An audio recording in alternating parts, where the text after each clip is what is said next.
we've got apologies from Councillor Tudor Thomas, who's been substituted by Councillor Tony Eason. Thank you, Tony. Okay. Same here. Thank you very much for doing that. Okay, there's a few that will be joining us as we go through the meeting as well, so let's not too be worried. Declarations of interest, anybody? As and when. Okay, thank you, as and when. Okay, 3, place scrutiny committee forward work plan programme and action list. Okay, so this is where I've asked for it to be a little more discussed from this meeting onwards, so that we actually really look at what's going on in our programme and make sure we discuss it properly, and what's also going on in the cabinet programme, so hopefully to make sure that that comes back to us at the appropriate places and we can highlight anything that we might be missing. So I just thought it'd be a good idea to just have a little more of an in-depth look at that, to try and avoid any issues that we might have just gone through in the recent months and weeks. So we're trying to be more proactive, more forward-thinking. So on that note, we've got I'll pass to Hazel or Rob. Well, it's mainly to note, Chair, that we're busy right into the new year. Scrutiny committees are completely full until the 5th of February. These are items that you've asked to scrutinise, but also items that have come through on the Cabinet and Council forward plan. As you've sort of alluded to, we're going to be keeping a much tighter look of what's on the Cabinet and Council forward plan to make sure that there's opportunities for members to request sight of reports or to bring them forward into a scrutiny meeting in advance. So SLT are working very hard with service areas to make sure that the DMTs, the departmental management teams, are organising and signing off reports, and that the forward plan for the Cabinet and Council is updated and we can bring items forward. I wasn't proposing to talk on the specifics for each month, but you can see that we're very busy right through till sort of February, March time in the new year. Okay, so in case anybody's missed that, it's on page 1 of the, well, I say it's 9 on my computer, but then it says page 1 on the actual, trying to think, whole agenda pack. So it's on page 9 of the whole agenda pack. If anybody wants to have a quick look, I'll just give you a moment to have a quick check on that.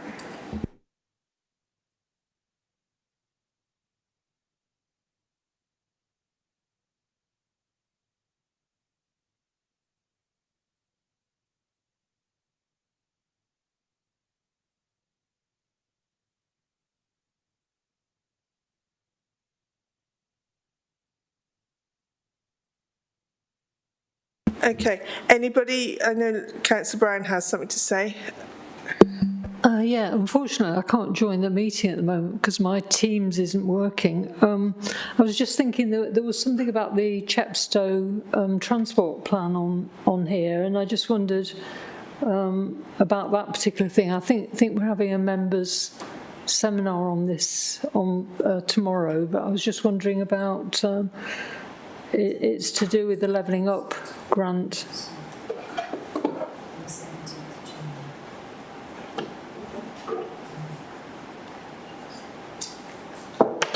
It says Council 17th of July, but it's obviously not going to go to Council on the 17th of July. It says Chepstow Integrated Transport LUF project. Okay, well, I'll ask Hazel and Rob to have a look and come back to you and make sure that it's relevant and check on that. Anybody else got any thoughts on the forward work plan? Sorry, is there anybody on IT who can explain why I'm pressing join and I can't get in? I had the same problem, sort of. Yeah. I kept trying and then it was a bit delayed. Okay, thank you. I think the old average, turn it all off and start again, might work. Seems to work for me every time. Chair, if I may, is the mistake possibly, I'm only suggesting because it's the kind of thing that I do on a regular basis, yes. I then try and get into the pre-meeting. Sometimes I mistake the pre-meeting when I go back in. So I'm just wondering whether or not Louise is actually trying to get back into the pre-meeting. No. No, I'm not, no. Turn it off, start again, Councillor Brown. Okay. Right, so then we move on to the forward work plan for Cabinet. So anybody got any thoughts about that, please?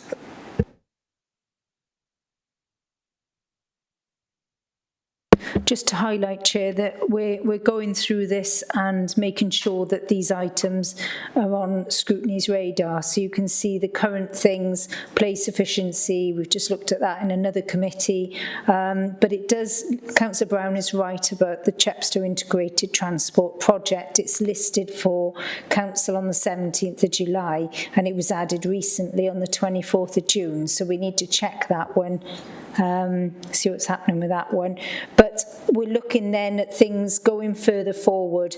The ones for members to focus on are ones that are going to Cabinet and are individual Cabinet member decision, because the ones that will come through to Council you will get your opportunity to look at, but particularly pay attention to, say, County Sanctuary report that's going to come through to people's scrutiny. The Housing Support Grant Programme, we've invited all members to a scrutiny meeting next week for that. Cultural strategy relevant to you, we had a workshop this week, but just so that members are aware, you know, we've got community meals that's coming to people's scrutiny, but we're just making sure that we've got these aligned up so that we're not missing anything. Okay, so what I'm trying to make sure happens is there's no shocks for any of us, and that we are as aware, rather than accepting that everybody will tell us, that we are actually looking forward ourselves, and that we make sure that we are in the know, because it's proven to be sometimes not done on, I wouldn't ever say it's done on purpose, but sometimes things get missed. So it's easier for us to just try and double tick the boxes and make sure we're all catching everything. Okay, Councillor Brown. Yeah, the County of Sanctuary, I presume that will go to place people rather than place, yeah, because I think that does need to go to the Scrutiny Committee. On the cultural strategy, I wasn't quite clear in the member seminar that we had how this linked in with the tourism strategy, because it seemed as if there was an overlap there. And, you know, do we have a tourism strategy? I don't know. Yes, that's tourism and destination report, and I totally agree with you. I think it has complete crossover. In point of fact, I would say they are joined at the hip for me. I thought it was very relevant. And that one is coming in on the special on the 9th. And it's coming in on the special on the 9th. But that's... Cultural strategy is on the 25th of September. Yeah, would it not be best to try and put them both at the same meeting? Not at the LDP. That has to go with the LDP because it's got buildings in it. Okay, so apparently we can't have the cultural strategy at the same time as destination because the RLDP. Craig, you'll be here for that one as well. Lucky you. So unfortunately, so we'll just have to marry them together ourselves, I'm afraid, by the looks of that. And ask, there's going to be double questions. I don't see how we can avoid it. Okay. All right, anybody else? Yeah, I got my hand up. Oh, sorry, of course you have. Sorry, Councillor Easton.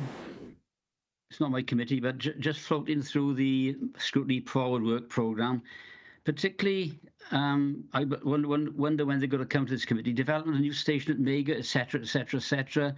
Metro links Monmouthshire to Bristol, Newport and Cardiff. I'd like to see that include Lydney. And also in the Forward Work Programme, find new ways to progress refurbishment of Caldicot Leisure Centre.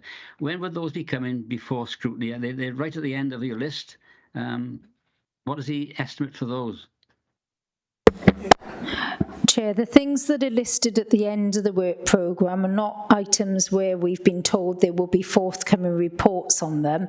What they are is things that the administration have listed in the corporate and community plan as priorities. So we've cut and paste them and put them into our plan just so that we don't lose sight of them.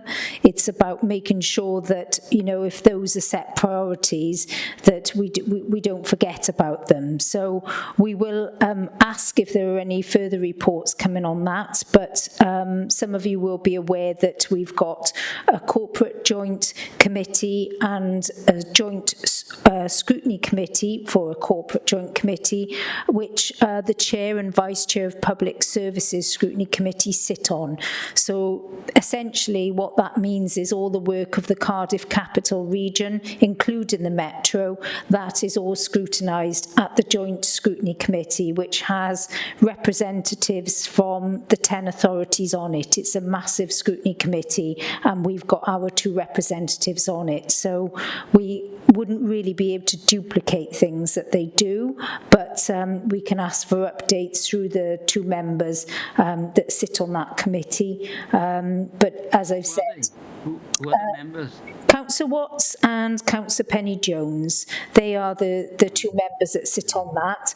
But we have had some presentations to that Joint Scrutiny Committee on the Metro and other such things, so we could ask if we could get those presentations and circulate them to you. But as I said, these items here at the bottom are not items that we've been informed are coming. They are items in the corporate and community plan for us to keep an eye on.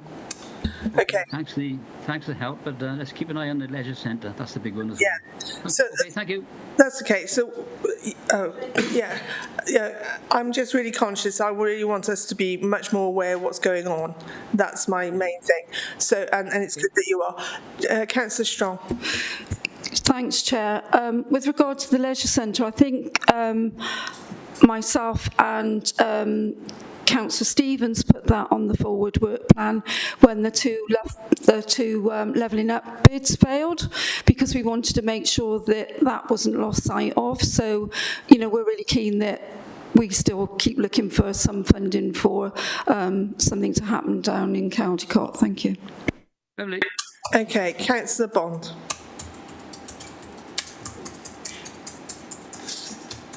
You're on mute. Sorry about that. Thank you. So forward work planner. So I'm sorry to be less able maybe, but from what I'm confused sometimes as to what has been achieved and what hasn't, because sometimes things get delayed. As you can see, there's some dates on there that have passed. So have they been gone? Are they been delayed? Have they been delivered? Is there any way we could shade them in when they've actually been decided upon? Is that logical, or am I getting the wrong end of the stick completely, please? Perhaps Hazel. I can take that forward. I understand your point.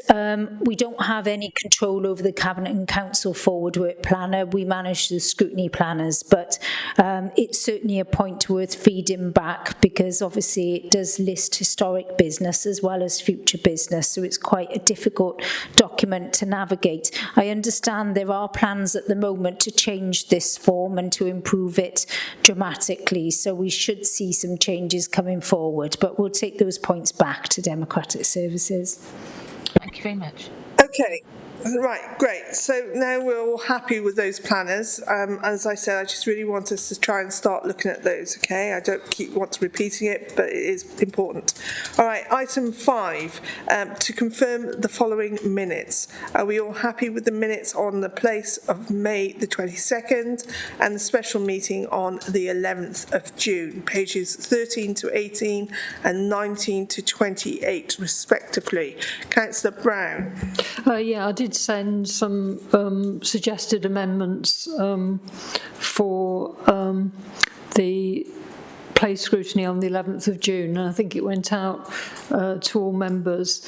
And I've also been asked by Councillor Butler just to make a very small amendment to the last page of the 11th of June, which basically it listed historic importance, and then I think it also said, sorry, I'm just trying to find it.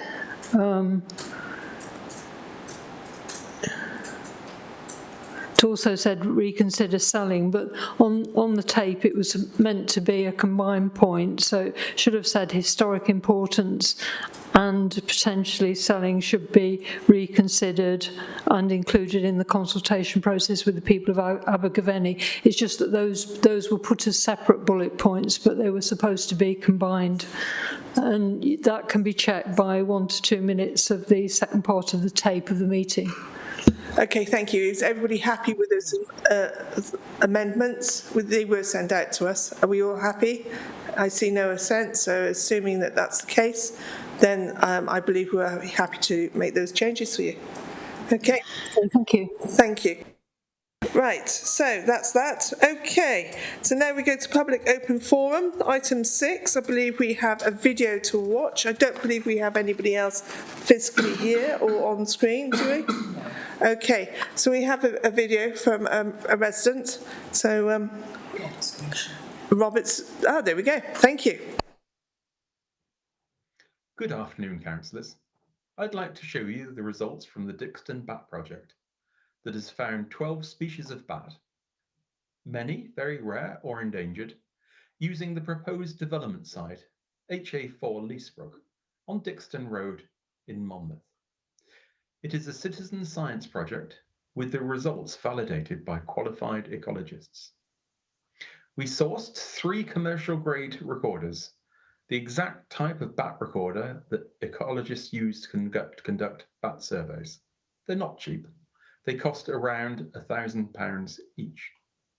We use artificial intelligence software developed by the British Trust for Ornithology to help identify which type of bat has been recorded. All results are then checked by a citizen science volunteer and validated by a qualified ecologist.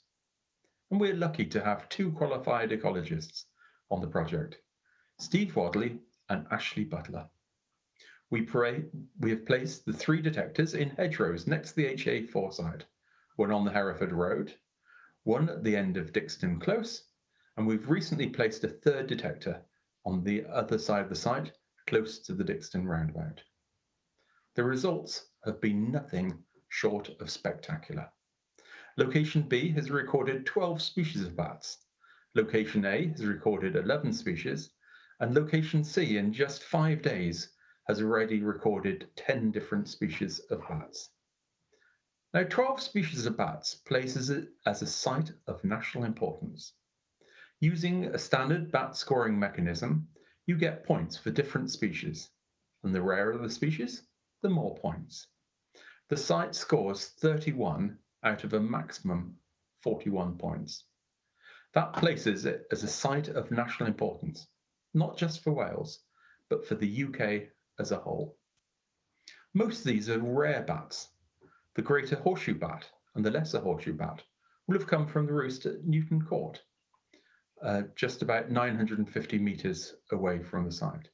In addition, we have the rare barbastelle and serotine and noctule bats. We also have the brown long-eared bat that has suffered a dramatic decline in recent years. All 12 species have been added to the South East Wales Biological Records Database, or SUBREC for short, that is used for planning purposes. And using thermal imaging cameras, we've also discovered a new bat roost in an old barn at Priory Farm, around 100 metres to the north of the site. This is probably a maternity roost for soprano pipistrelle bats, and possibly a hibernation roost for lesser horseshoe bats. The soprano pipistrelle bat is protected in Wales. It is a Section 7 species of principal importance, designated under the Environment Wales 2016 Act. So now that we know we have a bat site of national importance for biodiversity, is now the time to withdraw HA4 site from the replacement local development plan. Thank you, councillors.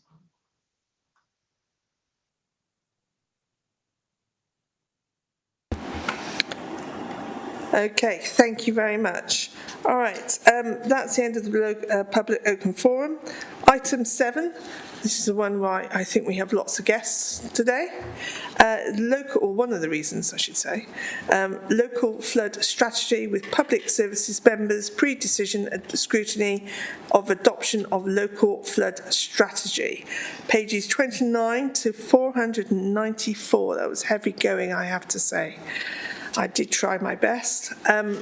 Right, so anybody would like to speak on any of this? We've got the officers to go, so I'm sure you'll be collecting your questions as we go.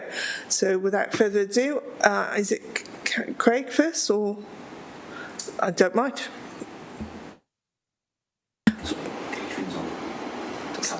Oh, okay. I believe there's Cabinet Member Catherine Maybe would like to speak. Catherine? Thank you, Chair. Yeah, I'll just do a few introductory words and then hand over to officers, if that's okay with you. So just to say that this strategy replaces the 2016 one, and it's done as part of the County Council's formal role as the lead local flood authority for Monmouthshire. That's our formal position. It is set in the context of the Welsh Government National Strategy for Flood and Coastal Erosion Management 2020 to 2030. I've personally, and I wanted to highlight it to you, found the explanation in my copy, it's pages 37 to 39, which describes the responsibilities of different parties, a particularly useful reference for the layperson in trying to understand how this works. And just to emphasise the bit of that I think is very relevant, this strategy focuses on local sources of flooding, that's surface water runoff, groundwater, ordinary watercourses, and that's not the larger main river flood risk, which comes under NRW's remit. In Monmouthshire, that would include, the NRW remit would include the Usk, the Wye, the Monnow, the Trothy, the Nedden Brook, the Olway Brook, the Mountain Brook, and some of the Reens and the Levels. So I just think that's quite an important clarification for people to understand. I recognise that public interest may be relatively high in view of the three major events we've had in the last 5 years, but probably in two different ways. For those who live in the most affected communities, which are highlighted really for us now, aren't they? But also the general public focus a lot, I think, on highways flooding.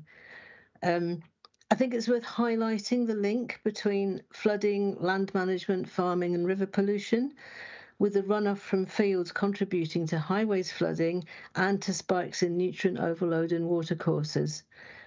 Obviously, the link with planning is also key, and there's been recent updates to TAN 15, and the Monmouthshire County Council role in approving SUDS plans is still relatively new for local authorities, so that's been an important change over the years. And then just finally, quickly to say that current thinking on flooding is very much catchment-based, which we welcome. It's a very practical approach to it, and Monmouthshire is downstream of two large river catchments, the Wye and the Usk, as well as having the Severn coastal zone. So if you like, there are three different important zones there. So the relationship with neighbouring local authorities is absolutely key, as well as with NRW and Dŵr Cymru. Thank you. That's really all I wanted to say, and hand over to officers.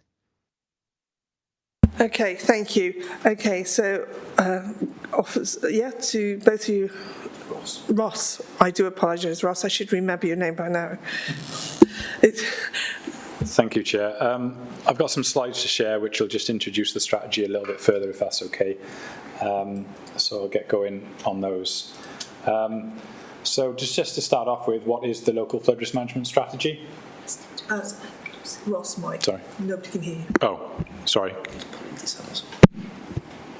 Is that better? Much better. Yeah, perfect. Okay. So to start off, what is the local flood risk management strategy?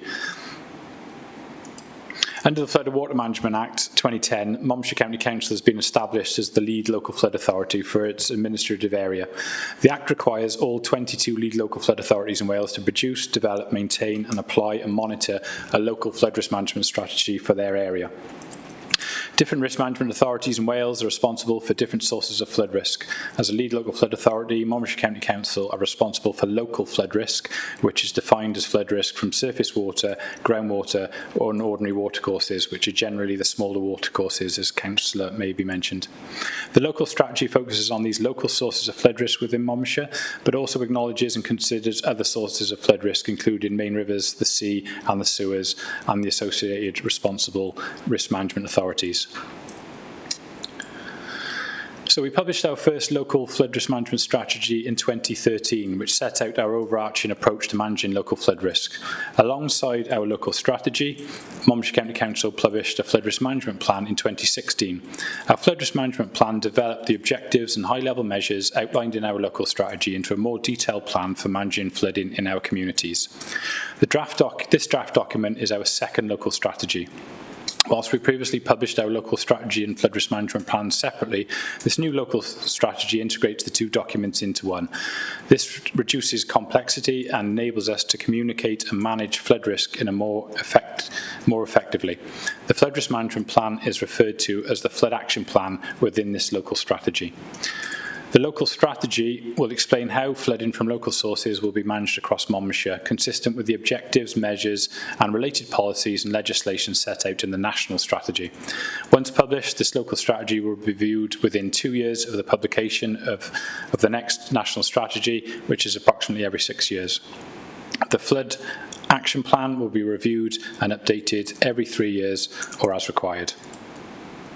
So how do we assess flood risk in Monmouthshire? So flood risk across Monmouthshire has been assessed on a catchment basis using strategic flood risk areas. These strategic flood risk areas mirror the catchments of larger watercourses and break down the county into a suitable area whereby local flood risk can be considered in a holistic way along with all other sources of flooding. This approach also helps to highlight areas at greatest risk and their interconnected potential for mitigation on a catchment basis, whilst also maximising the potential for identifying flood risk management opportunities across a range of lead local flood authority responsibilities and duties. The largest river catchments of the Esk and Wye cover the majority of the county. So therefore, to avoid overly large strategic flood risk areas, these catchments have been broken down to include their largest tributaries. In the south, due to the location of the main settlements and the two catchments being comparatively small in area, the Netherton Brook and the West Pilreen catchments have been combined to form one strategic flood risk area. This has resulted in 9 strategic flood risk areas as shown. So how is local flood risk managed? The local strategy sets out flood risk management objectives, measures and actions. These 3 groupings provide different levels of detail on how flood risk will be managed. The objectives are overarching targets or outcomes of flood risk management during or beyond the local strategy cycle. They are statements of our ambition for flood risk management, and they are specific to Monmouthshire but linked to the national strategy objectives.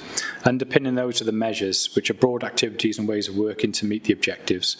These are typically applied to local authority area rather than specific communities and locations within it, and are loosely time-bound and measurable at a high level with indicative costs and benefits. And then we have the actions, which are specific tasks, activities or initiatives planned and tracked to meet the measures. These are reviewed and updated on a regular basis, reporting on progress every 3 years. There are short-term, medium and long-term actions with clearly defined outputs and outcomes. They're typically location-specific within the local authority area. So in total, within the strategy, there are 8 objectives. There's 18 measures, which are grouped into 6 high-level themes. And then in terms of the actions, a county-wide flood action plan has been developed, which contains 36 actions. And then in addition, flood action plans have been developed for each of the 9 strategic flood risk areas. So the flood action plan sets out local flood risk management actions required to meet the objectives and measures identified in the strategy. These actions include those that have already commenced, as well as new and future actions identified to help manage the risk of flooding from local sources. The list of flood actions is as follows. So as I mentioned, there's a flood action plan, a county-wide action plan for the whole of Monmouthshire, as well as the 9 strategic flood risk areas, which are the Hondy, the Monnow, the Trothy, the Wye, the Olway, Usk, Mountain Brook, Netherton Brook and West Pilreen and the Millreen. In order to deliver the objectives and measures previously mentioned, a total of 97 actions have been developed, which are detailed in the action plans. Action plans have been produced on a county-wide scale, as well as one for each of the 9 strategic flood risk areas, to ensure the local sources of flood risk at a community scale are considered. The proposed actions will be delivered over the short, which is the 1 to 3 years, the medium 4 to 6 years, and the long term 6+ years, and will have clearly defined measurable outcomes. Each flood action plan contains a local description of the area, a history of flooding, as well as details of flood risk, which covers the fluvial, which is from the watercourses, the pluvial, so surface water, and also groundwater. and it also includes proposed actions relevant to that area that Monmouthshire County Council plan to undertake. So in terms of consultation for the strategy, under the Flood and Water Management Act, Monmouthshire as the lead local flood authority are required to consult the risk management authorities that may be affected by the strategy, such as Natural Resources Wales and Welsh Water, and also the public. This consultation will be hosted on the Let's Talk Monmouthshire platform for a period of 6 weeks, which is currently proposed to commence on the 1st of August 2025. It will be published on Monmouthshire's social media channels. And we also plan to hold in drop-in sessions in community hubs. There will be 5 drop-in sessions currently planned at Abergvenny, Usk, Monmouth, Chepstow and Caldicot, and those 2 will be widely advertised. And we will have hard copies available in these locations, which will also be made available in Welsh. So finally, just an indicative timeline to publication. On June the 10th, we provided a briefing to Cabinet on the purpose and content of the local strategy. We then completed the draft local strategy and the environmental assessments. So here we are today at Place Scrutiny Committee to present the final draft of the strategy prior to public consultation. So we hope to, like I mentioned, go out to consultation during August and September for a period of 6 weeks. Following that, we will come back to Place Scrutiny Committee to present the public consultation responses and the final draft of the strategy, which is then to be taken to Cabinet, which hopefully will be in November, with a report to be considered to adopt the local strategy and submit to Welsh Government for approval. And then roughly in December, we'll submit the local strategy and accompanying reports to Welsh Government for ministerial approval. And then following that will be publication. So thank you for listening. That's my my slides. So happy to answer any questions. Okay, thank you very much, Ross. Craig, do you have anything to add, or do you wish to just answer questions? No, I don't think so, Chair. I think Ross has outlined what the strategy is. We're happy to take any questions or queries. Okay, right, so now hands up facility, I assume. Who would like to ask some questions? Councillor Tony Easton first. Yeah, just one question. I picked this up when I read the report. The 6-week consultation period, I don't think is sufficient. I also believe that I didn't realise that you said just now this going out in the 1st of August. I think it's a bad time for consultation with the public when it's holiday time. So could you revamp the consultation period, say from September to the end of October or mid to the end of October? That makes sense? Does to me. I'll ask Ross or Craig. Thank you, Councillor Easton, for the question. We can certainly extend the consultation period, given that it is over the summer periods, but I mean, the statutory consultation is for 6 weeks, so that is quite a significant amount of time for people to engage in the document. But we certainly could extend it to 8 weeks potentially, so maybe extend it out that far.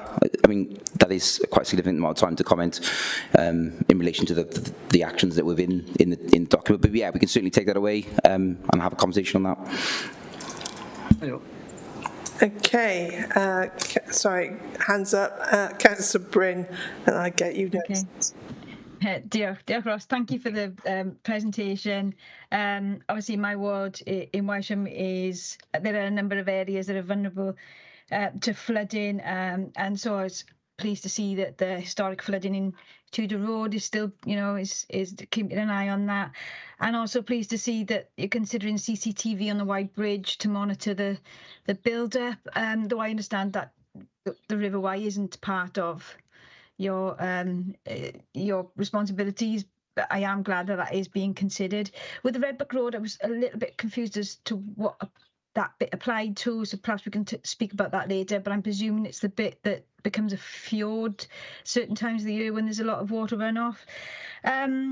Aside from local issues, on a general front, I appreciate that we're introducing some positive measures with new developments in an attempt to decrease impermeable surfaces and water runoff. I just wonder what we're doing to address incessant urban creep in our already built environments, with only 27% of Wales's front gardens now persisting solely of plants and flowers. as permeable surfaces are all well and good, but when we've got greenery in gardens, a percentage of the participation doesn't make the ground at all, and therefore presumably they're more effective at mitigating flood risk. And of course, in weather like today, it also helps reduce the heat, the reflected heat that you get from hard standing. In our flood action plan, I would have liked to see a little bit more proactive for our residents, and I was wondering if we could perhaps produce guides that could advise our residents on what they can do to, say, include parking spaces in their front of their properties, or to have low maintenance back gardens, to illustrate to them what they can do to mitigate flood risk, install, say, parking, but without removing every flower or bush from the front of their gardens. And perhaps if we also explained that, the average house price can drop when houses completely pave over their gardens, they might realise that being more green also helps their pocket as well as the environment. So yeah, I just wondered if we'd consider that. Well, I know it does mention guides on what they can do to mitigate flood risk or flooding, or if they are flooding, but there's nothing proactive in there that we could perhaps advise those that would like to.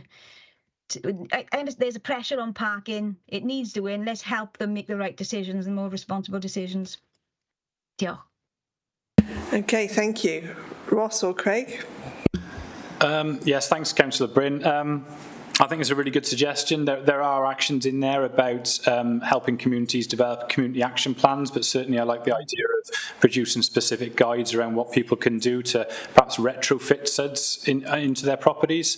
That's obviously, we've got the new SUDs legislation for new developments, but we're missing perhaps a huge opportunity to encourage that retrospective installation of SUDs, particularly around driveways, like you mentioned as well. So yeah, we can certainly take that back and review, and I think that could fit quite nicely in the county-wide flood action plan. Okay, and Councillor Brown had her hand up. Yes, thank you. I still can't get into Teams, unfortunately. Yeah, I just wanted to ask a question about, obviously there's different areas of flooding. You know, in one of the villages in my area, obviously one of the issues is that the drain under the bridge regularly gets blocked. So what happens is it cuts the village off in half. And, you know, you mentioned groundwater, but also in relation to the mountain brook, there's obviously culverts there as well, and when they get blocked, you know, that causes a problem. So your flood strategy doesn't seem to include that, and it mentions, I think, about 8 properties that are affected, but obviously if these other culverts are blocked, it could be quite a lot more. So I just wondered why it didn't include anything about the flooding in roads or flooding of fields, because some of the fields, for example, in Mathen, you know, regularly flood, but if they didn't flood, then it would go to the houses, you know. So, for example, there's a field near the Mountain Brook Lodge, and if ever that was built on, it would end up diverting flooding water to Orchid Meadow, you see. So I'm not quite sure that the strategy covers all of the different issues of flooding that could happen. And I mean, in flood areas, sometimes things as simple as a tractor going through a flooded area then ends up flooding either houses or shops, and there doesn't seem to be anything about, you know, the practical issues of how the flooding strategy works, you know. So, for example, it says that there's eight potential houses, but they're just the houses that are near to where the brook is, but, you know, it doesn't deal with the larger issues or the coordination between the different services on sort of like a flood action plan. You know, what would you do in relation to this? And obviously the fire service have flooding responsibilities, and I don't know how they interlink with this, because I think what you would want to know is in a particular area, sort of a broader sweep on if you get a very large rainfall. You know, it's not just the brooks that might be flooded, it could be the culverts that are blocked because the road which is parallel to the Mountain Brook Lodge, when there's heavy rainfall, that often gets flooded as well. You know, so we're talking about not just a brook, we're talking about other areas and other implications, and I don't see anything. It seems a bit of a theoretical. I mean, there's obviously lots of pages on it, and I'm afraid I haven't read them all, but it seems quite a theoretical strategy as opposed to a practical strategy in particular local areas on, you know, who you will contact if there's a flood issue, and, you know, how do you prevent housing being built on areas which ends up diverting flooding water to other residential areas, and you know, so there's quite a few issues there. Thank you. Right. Ross. Thank you, Councillor Brown. Yeah, in terms of the strategy being quite high level, I think the strategy element is quite high level, but then the action plan is where we've got those specific actions in terms of localised issues. So there are actions in each of the strategic flood risk areas to do that assessment. So if there's a particular issue in Mountain, for instance, by Mountain Brook Lodge, we plan to undertake that piece of work. So we would liaise with the residents and yourself to gather that information. So if there are particular problematic culverts, we can have a look at the capacity of those. We can have a look at the upstream management of the watercourses. If there's particular fields where there is a significant problem with natural runoff, then that's a potential natural flood management scheme to implement there. In terms of emergency response plans, we do work with our colleagues in emergency planning. We've got specific emergency response plans, multi-agency plans for areas like Skenfrith, Ford Road in Monmouth, Riverside Park in Monmouth. So if it is felt that a particular location is at high risk of potentially being cut off, then that might warrant then a specific, either an emergency response plan or a community plan to support that. I think they used to have a boat when the bridge was shut, but that's no longer available. And obviously that's how bad it can get, and that's just from a blocked drain, you see. Yeah. So I think it's really so that you the plans are sort of on a locally based response level, and people know who to contact, you see, because there's a lot of different agencies involved, like MCC and the fire service. But if residents don't know of say an 0800 number they can ring about a particular problem, it's just really the practicalities of flooding, and then on planning. So you've got planning so that they know that, you know, like certain fields or whatever regularly flood, and if they didn't flood and they weren't kept as farmers' fields, then it would cause residential problems elsewhere. You know. Okay. Yeah. Thank you. Right, Councillor Penny-Jones. Thank you, Chair. First of all, I'd like to make clear I'm speaking as a resident, not directly affected by flooding, but a resident who's lived here for many, many years. Although I have spoken to one of the local members, and they're quite happy for me to ask this question on their behalf as well. I would like you, please, to confirm or deny whether Lambaddock is within the boundaries of the strategic flood risk area. Depending on your answer, I will continue with further questions. So I don't know who I address that to, please, Craig or Ross. Ross? I can answer that. Thank you, Councillor Jones. So Lambaddock falls within the S catchment, so that will be in the S strategic flood risk area.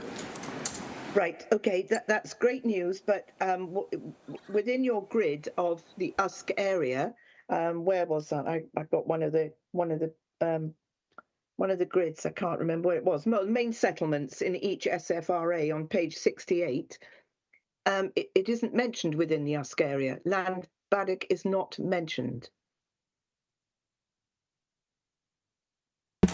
Okay, well, thank you for making us aware of that. We can certainly have a look at that, and then if it needs to be entered into the table there, we will certainly do that. Okay. Yeah, thank you. Sorry, Chair, could I just emphasise the importance of that?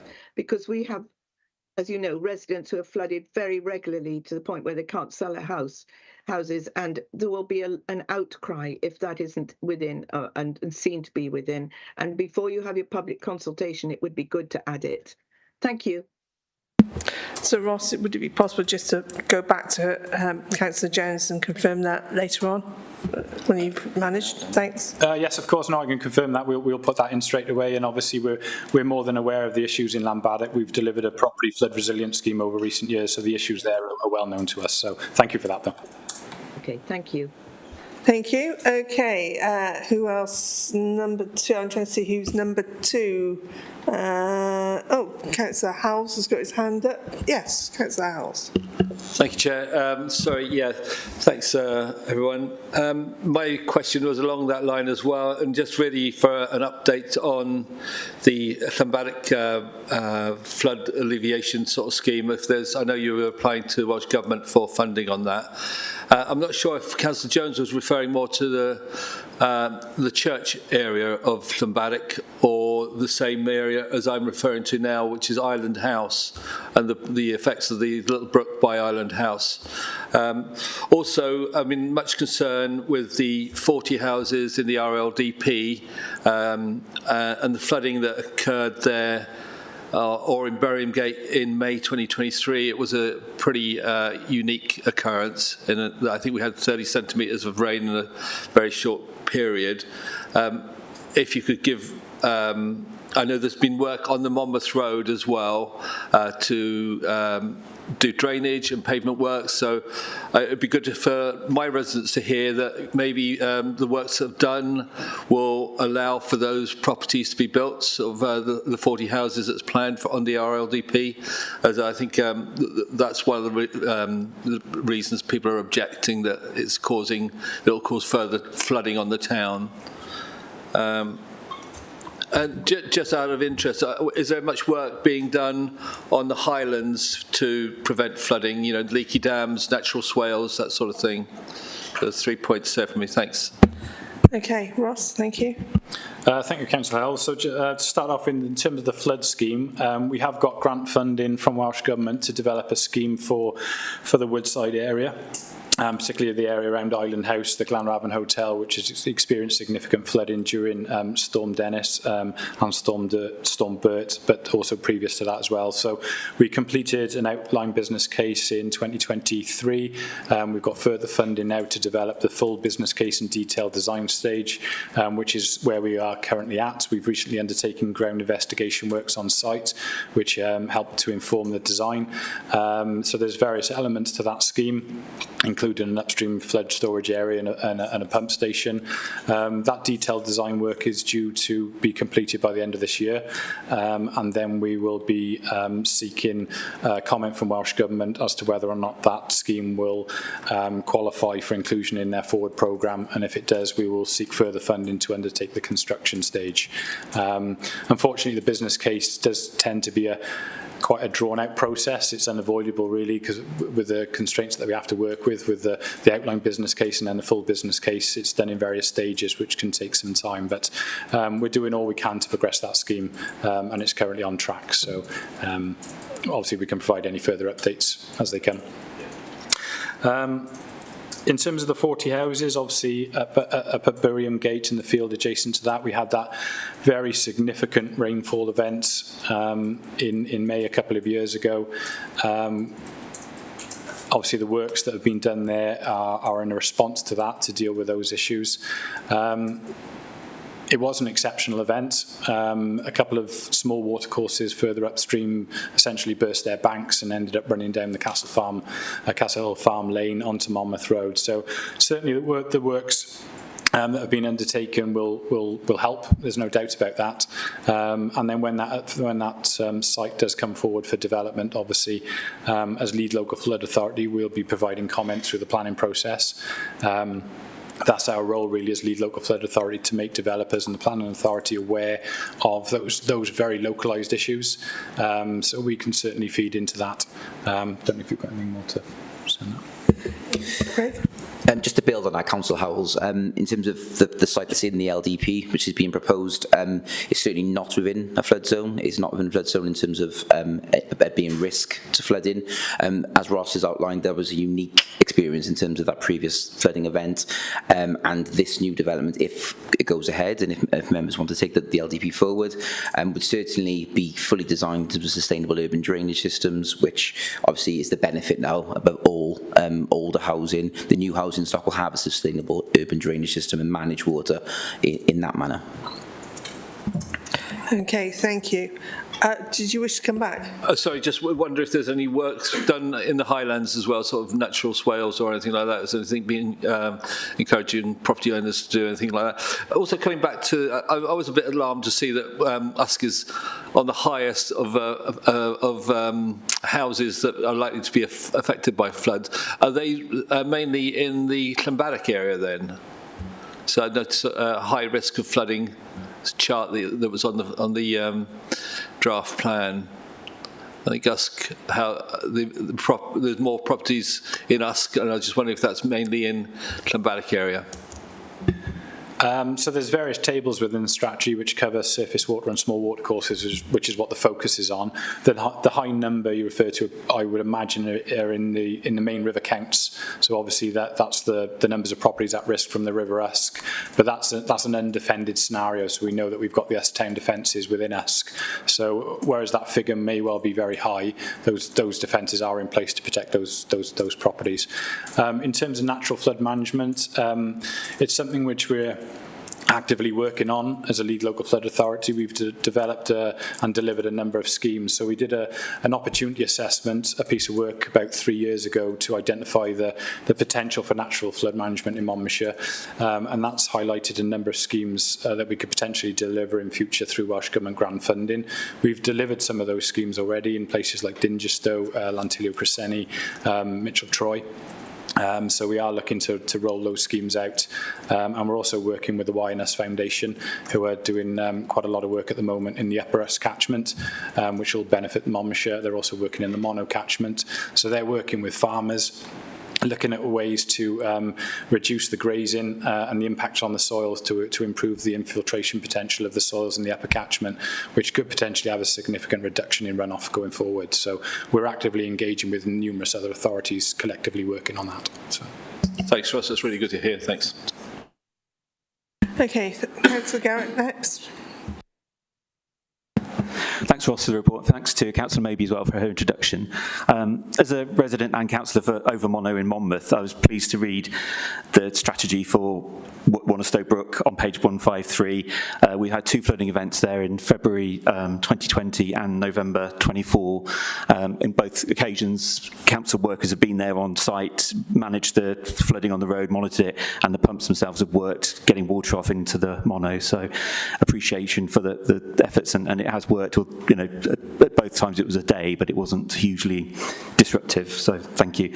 In my ward as well, I've got an unadopted estate, Kingswood Gate, and there was 2 flooding events there. There was Midsummer Way, where the new active travel route is going to start at, and then I went to visit some residents on Acer Way because they have a ditch at the back of their property, but because of the failure of the developer to negotiate with Greenbelt, the Green Infrastructure Management Company, we still haven't got clarity for residents over how the estate's going to be managed. And while I was on my visit, I noted that the ditch kind of runs under the Tanata Drive area, I think, and then comes out at Midsummer Way. So there is a need for that area to be maintained, and so I assume it doesn't come under our plan. So we do need to look at how unadopted new estates are. Flood risk is managed on those estates so it doesn't fall through the cracks. So that'd be something I'd want to kind of know a bit more about. Also, as we talk about the consultation, it crossed my mind this is a great opportunity for the young, 16-year-old voters that are going to be coming for the next year and 2 years. Engage them in this consultation. Geography students, for example, at local primary schools, comprehensive schools, could be involved. Persuade their parents maybe to get involved as well. But so if we could reach out to the schools and the teachers and see if they want to build this into their teaching during that consultation period, we could get a lot more engagement, I think, and show what the council does and what it does for the community and how it manages risk, and which will affect all of us as climate change impacts us more. Also, I just thought about how we can, in the last council meeting when we discussed flooding before, a lot of councillors were talking about how the council's failing to manage culverts, but they failed to understand that there is a system where residents can report this to the council. So if, again, with the engagement, can we get that message out more to residents? Use the app, ring the contact centre if you haven't got access to the internet. Let the council know where there are flooding risks in your area or potential risks, so that workers can come out and plan that in kind of certainly late autumn, early winter to, make sure that we don't have risks going into the winter when, the peak season could happen. So getting residents more turned on to the fact they can report things. If they do it over a period of time, it gives the council time to risk manage these things rather than everyone pile on when there's a flooding event and say, hold on a minute, why didn't the council do this? Well, you've had the opportunity over a year to review what happened last time and, let's try and get this right the next time. Sorry, I just a couple more points, just reading through my notes. Yeah, sorry, I think that's everything. Sorry, thank you. Yeah, cheers. Okay, Ross. Yeah, many thanks for those comments. We're aware of the issues up at Kingswood Gate. We've met the developer a number of times, and the colleagues in planning enforcement are still engaged with them to try and get those issues resolved. So it is on our agenda, and we're very much aware of that it needs resolving, and also the future management and maintenance of those systems need looking at. I think that's the beauty of the new legislation that came in 2019 around SUDS, is that hopefully now that new legislation will prevent those situations from occurring in future. So whereby SUDS serve two or more properties, the SUDS approving body, i.e. ourselves as lead local flood authority, have to adopt those systems. So we'll be working under a very strict maintenance regime, inspection regime of those systems as well. So they won't get forgotten about in future, essentially, which is a really positive step forward. Definitely agree in terms of reaching out to schools and councillors is something that's talked about a lot in regional meetings about the next generation of flood engineers. We're struggling at the moment across the industry, so the more we can reach out to those, the better. And I'm sure they'll have some interesting views as well on the consultation. So we'll take that forward as well. And then in terms of management of culverts, we do obviously we do inspect the culverts from a structural perspective. Over the last couple of years, we've developed a proactive land drainage inspection programme as well. So the areas where we've got regular issues every winter, we actively go out and inspect those before the problems occur. And we have found, particularly last winter, that it did reduce the numbers of issues, which was a real positive. And the strategy does include more community liaison as well, community plans, individual flood action plans. And I'd also like to see us promoting flood wardens. It's worked in really well in other locations. So if we can get more community engagement and they know exactly who to respond or who to report issues to and when, then it can only be a positive. So yeah, thank you for that. Okay, Councillor Garrett wishes to come back to you.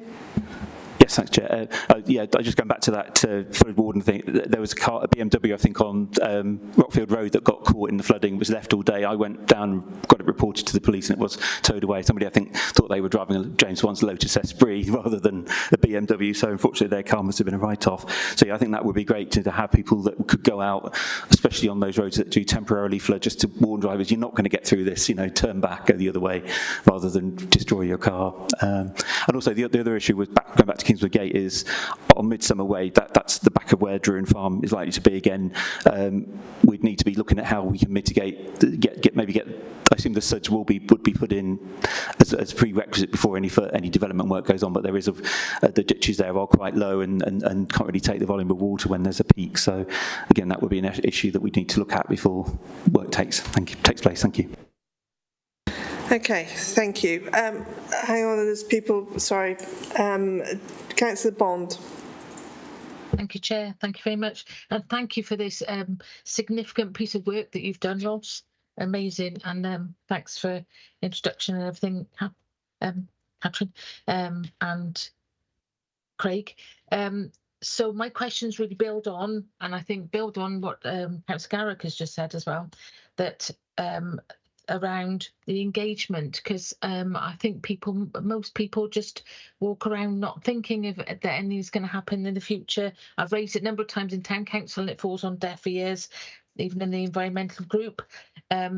So how do we actually get people to engage? I know you've just said, can you use us a bit more, and can you use us as conduits to try and get that message to our teams and our local people? I think Councillor Easton said about the presentations or in the hubs, and I wonder, because I attended the cost of living and the active travel presentations, they stop at 5 o'clock, and that excludes people who work, and I don't know how many people are on Let's Talk Monmouthshire, but I don't know anybody who's on it, so I'm not sure if we're trying to look at.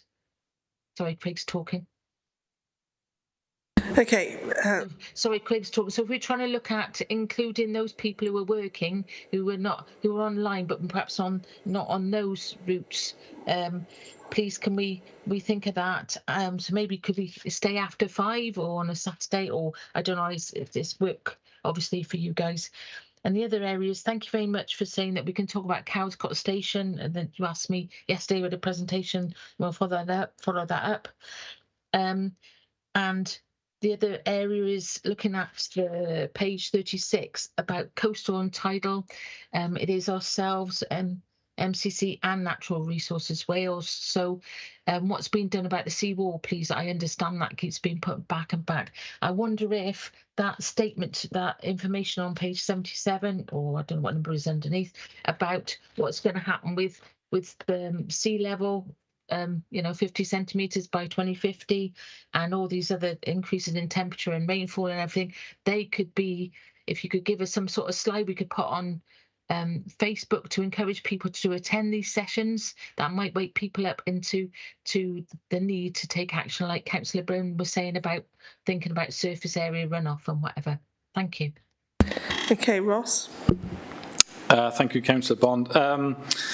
Yeah, so I certainly like the idea of us working more with the local councillors. We've grown our team. It's still a very small team within the council, but we have grown it over recent years because of the introduction of additional legislation, so that gives us more scope to be more proactive within the communities. So we're holding the drop-in sessions as part of this consultation, but certainly there's scope to hold further drop-in sessions and try and engage with individuals within the communities, with elected members more in future, to have those people on the ground to speak to during flood events and to be more proactive as well. So that's definitely something we can take forward.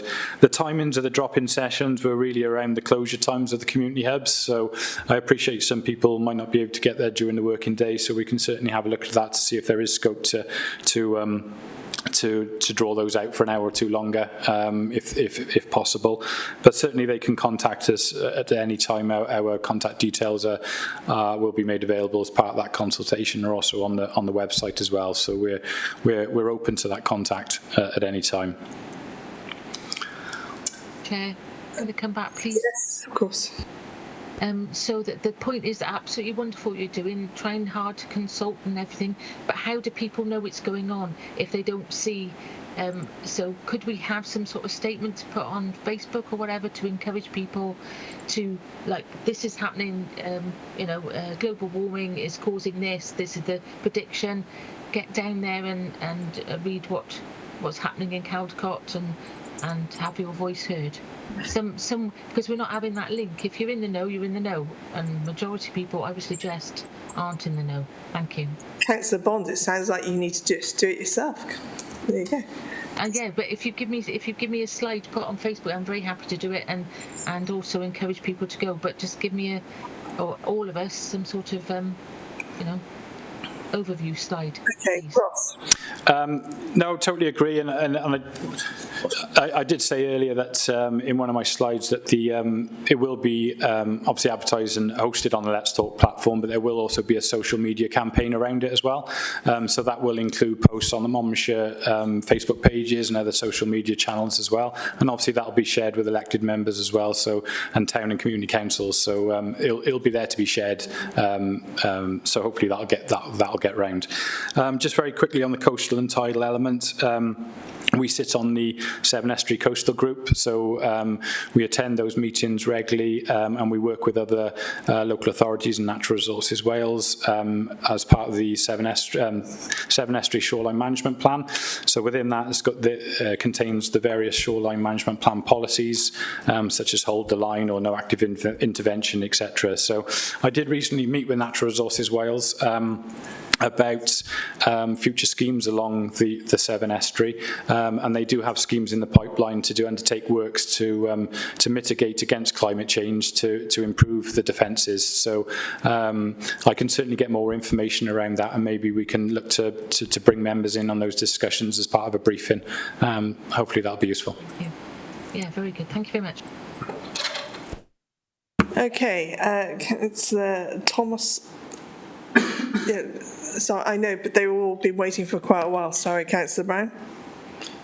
Yeah, sorry, I just can't get into Teams, so I can't put my hand up. You're noted, I promise you're there. Right, Thomas? Davis? Yeah, thank you, Chair. Got there in the end.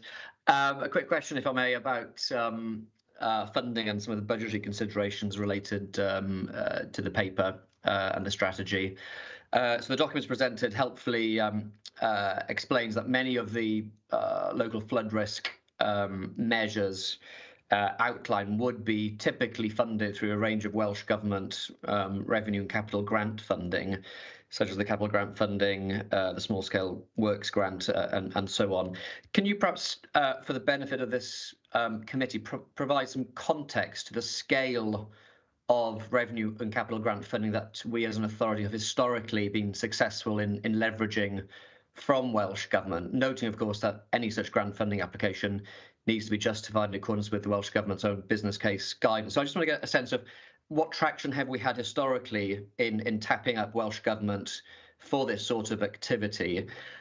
You've alluded to some projects in particular, the Dingestow project, the Scrutiny project. I just wonder, what confidence do you draw from those projects and some of the previous success we've had in leveraging grant funding through various grant applications, which gives you kind of the confidence, I suppose, or the reassurance, both as an officer team, but also given the cabinet members here, as an authority, that we can have similar such traction and success in future in leveraging those sorts of revenue capital grant schemes, given, of course, the enormity of some of the activities and flood and water management mitigation related activities proposed in the paper. So I think there's two questions there, some of the context, but based on that context, what reassurance and confidence can you give this committee and the wider authority, and particularly the general public, that the mitigation proposed is viable and the funding can be expected to be there at our disposal? Thank you, Chair. Okay, thank you, Ross. Thank you for the questions, Councillor. So in terms of revenue funding, historically we've received a bespoke revenue funding grant. So approximately 10 years ago that was in the region of 50 and then up to £100,000. Over recent years then that was increased then primarily due to Storm Bert, really. That really focused the attention of the need for further flood risk management works. That grant increased to £225,000 per local authority in Wales. Last year was the first year that grant ceased, but then that value was added to the revenue support grant. So it comes through centrally now as part of that revenue support grant, and then comes through to us internally, essentially, rather than direct from Welsh Government. So we're still, as a team, receiving that funding, which is a positive, and that funding will be used to essentially fund the staff to deliver a lot of what's within the strategy, and also some of the maintenance activities around assets, etc. There's no indication that I've had that funding will cease, and given the issues with flooding and climate change, I would hope that funding would potentially increase in future years. In terms of capital grant funding and the funding that we bid to Welsh Government for, we've been extremely successful over the years in applying for the funding. We've got a really good relationship with Welsh Government and the officers there. to the point, I don't think we've actually had a grant application not accepted. We typically deliver most of our schemes through the small scale works grant, so that's the lower value schemes, which tend to go hand in hand with the local sources of flood risk. That has been about for quite a number of years now, but it's a great scheme because it means that we don't have to go through that full business case procedure. We know the problem, we know a solution, we just need to present that to Welsh Government, we get the grant funding. So typically we deliver between 3 and 6 small scale schemes ranging from sort of £50,000 to £100,000 per year, and we've been successful in delivering those over future years, over previous years. They're typically property flood resilient schemes, so fitting flood doors to properties, upgrading culverts and trash screens, and small scale works like that, essentially telemetry on culverts. So again, there's no indication as to that funding not being available in future years. And in terms of the bigger scale schemes, the one we're particularly working on at the moment that was mentioned earlier was the Woodside scheme in Usk. That's a much higher value scheme. It's currently gone successfully through the outline business case. We've successfully got the funding for the detailed design and the full business case. So again, I would hope Welsh Government would support that scheme if we can come back with a positive business case to take it forward to construction. So I guess to sum up, I don't have any immediate concerns around funding, although obviously you never know with the wider climate around budgets, etc. But to date, it's been very positive. Okay, thank you. Okay, Jackie Strong, Councillor Strong. Thomas want to come back? Or sorry, Thomas, you didn't appear to. I don't know. No, I think that's all the reassurance that I wanted from officers. I'm sure, given the cabinet members also on the call, I'm sure she'll use her good officers to press the case with her Welsh Labour colleagues in government. So no, thank you. Duly noted. Thank you. Yeah, I was reading his body language. Sorry, Councillor Strong. Thank you, Chair. I just wanted to remind sort of people sat either in the chamber or at home, this report is coming in the context of the discussions that we had with Natural Resources Wales in the last few months as well, so that it is kind of a joined up approach really, especially for us on Severn side. And I know Ross and I have had lots of discussions about the Nedern and flooding in Castlelee and that sort of thing. So I just wanted to big up the fact that you had money, or somebody got money to sort out the trash screen down sort of towards the Severn. I'm trying to understand, and I know we've discussed this before, sort of community sort of flood plans.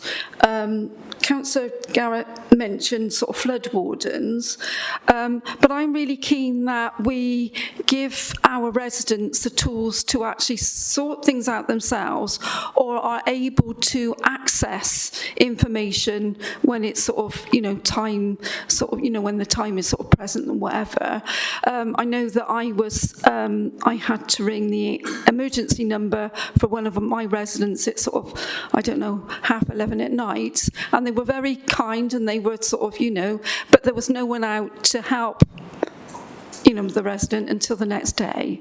We managed to sort of scoop most of the stuff out of her property, and then she had sandbags the next day. So I'm just wondering, what can we do as a council to make our website more interactive or available to people, so that in times of an emergency you've only got to press one sort of couple of buttons and you get the answer really that you need to know what to do. And maybe that's something that can come out of the consultation about what would be helpful for residents that are at risk of flooding. Thank you. Thanks, Ross. Ross? No, thank you, Councillor. Certainly the Caldecott area, and particularly Castlelee around that, is a prime example of where a community flood plan could be very, very useful. So that's certainly one of the actions that we'll be looking to take forward sooner rather than later.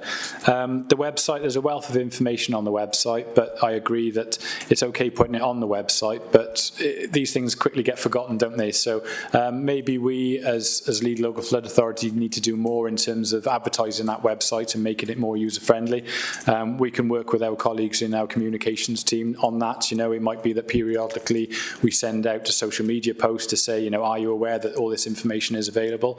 That's something that we don't do at the moment, and I can certainly see the logic and the benefit in terms of doing that, being more proactive and putting that information out there. So that's something we can certainly look at.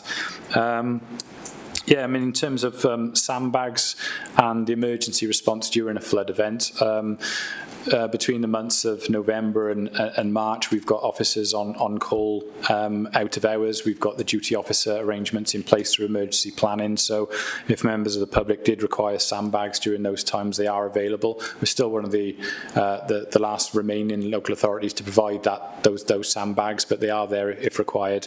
And I know we have provided them down in Caldecott previously. But again, that's some information that would be certainly worthy of sharing more, I think, maybe via our website and our social media channels. So. That's really helpful, thank you. It's just that, had we known that there was somewhere storing sandbags, we could have possibly got some, somehow, I don't know, maybe in the castle, I don't know. But actually it's really helpful, your response to that. And, we need to be more interactive and actually, sort of engage with people when they're at their most, when things are tough, really. Thanks. Just a thought, could it not be possible when we're having all the flood issues flooding towards us, good pun, the website actually has that as main. When you go to the website, it's first thing, so you don't have to hunt for it, because I think that's the problem that Councillor Strong is saying, is that you've got to go hunting for it, and then when you're stressed, that just basically goes out the window. So it's just a thought. And you need it deep in water as well. Certainly a good idea. We'll certainly take it away with the website team and with the emergency planning team as well. So that when it happens, can we do something different? Yeah, it's just easier to find. Councillor Easton, I know Councillor Brown, but you've already spoken. So Councillor Easton. Thank you. And to answer about the sandbag issue, we used to store them in the compound area of Caldecott, King George V playing field, but that's gone now. But coming back to the seawall on the Wentlood and Caldecott and Wentlood levels, Natural Resources Wales will not be doing any major work of increasing the seawall at all. It's a 1 in 200 year risk. That's their view. They also got the view that Fairborn in the northwest of Wales will be left to the ravages of nature. The only work that they plan to do, and I don't know when they're going to do it, is work on the lower reaches of the Usk in the Pill area of Newport, which will put a lot of residential properties at risk. So it's only general maintenance work they will do on the seawall between Newport and Chepstow. So it's there, and unless you can find about 400 or 500 million quid to raise the wall about a metre, it's not going to be done. As far as NRW, not me. Thank you. Okay. Ross, do you want to reply to that, or do you want to leave it? Certainly. I think, like I mentioned earlier, it'd be useful for NRW officers to clarify that. That's slightly different to what I was told a few weeks ago. So if we can have that session, and then maybe also if they can come along to the Severn Estuary Coastal Group as well, which I know you sit on as well, Councillor Easton. Again, it's that sharing of information, isn't it? So making people aware of what is actually going on. So I'll take that back. Need a lot of money as well. Yes. Okay. Thank you, Chair. That's okay. Okay. Councillor Tony Keel.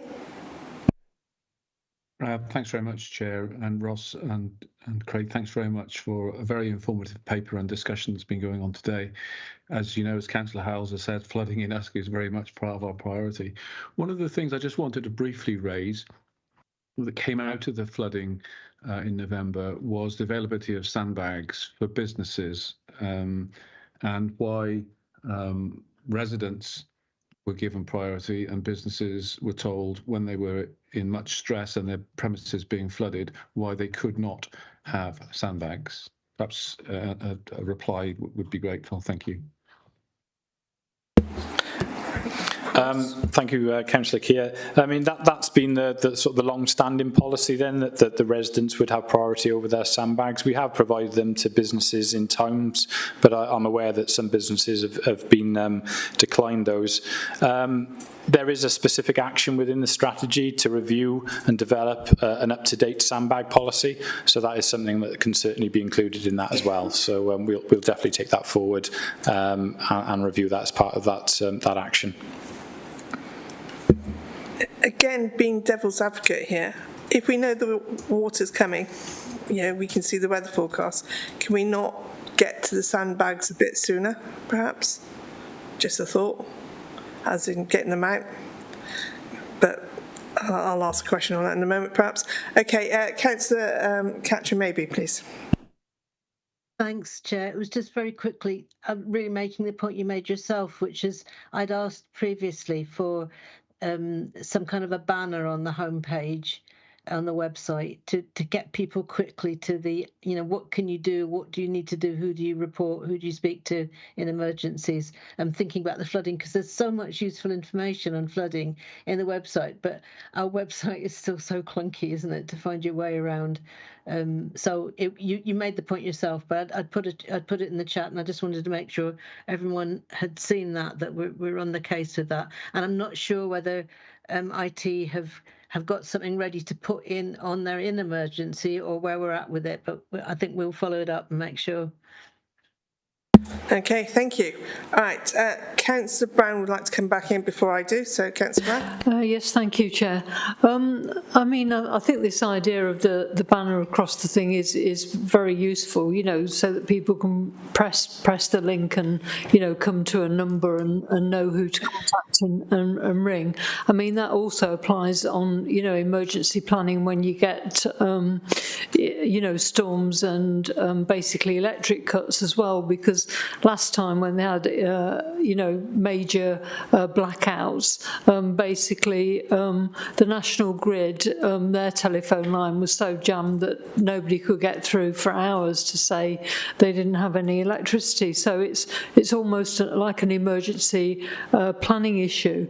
But I wanted to come back a little bit more to the planning side, as we've got Craig here at the moment, to do with the TAN 15. Now, the strategy doesn't seem to give the same sort of flood level plans that the NRW give, and I wanted to know whether or not within this flood strategy there'd be links to that, so that people would actually know if they were looking at a particular area whether it was on a floodplain or not. And I think it is important to have that NRW link in so that people know where to go.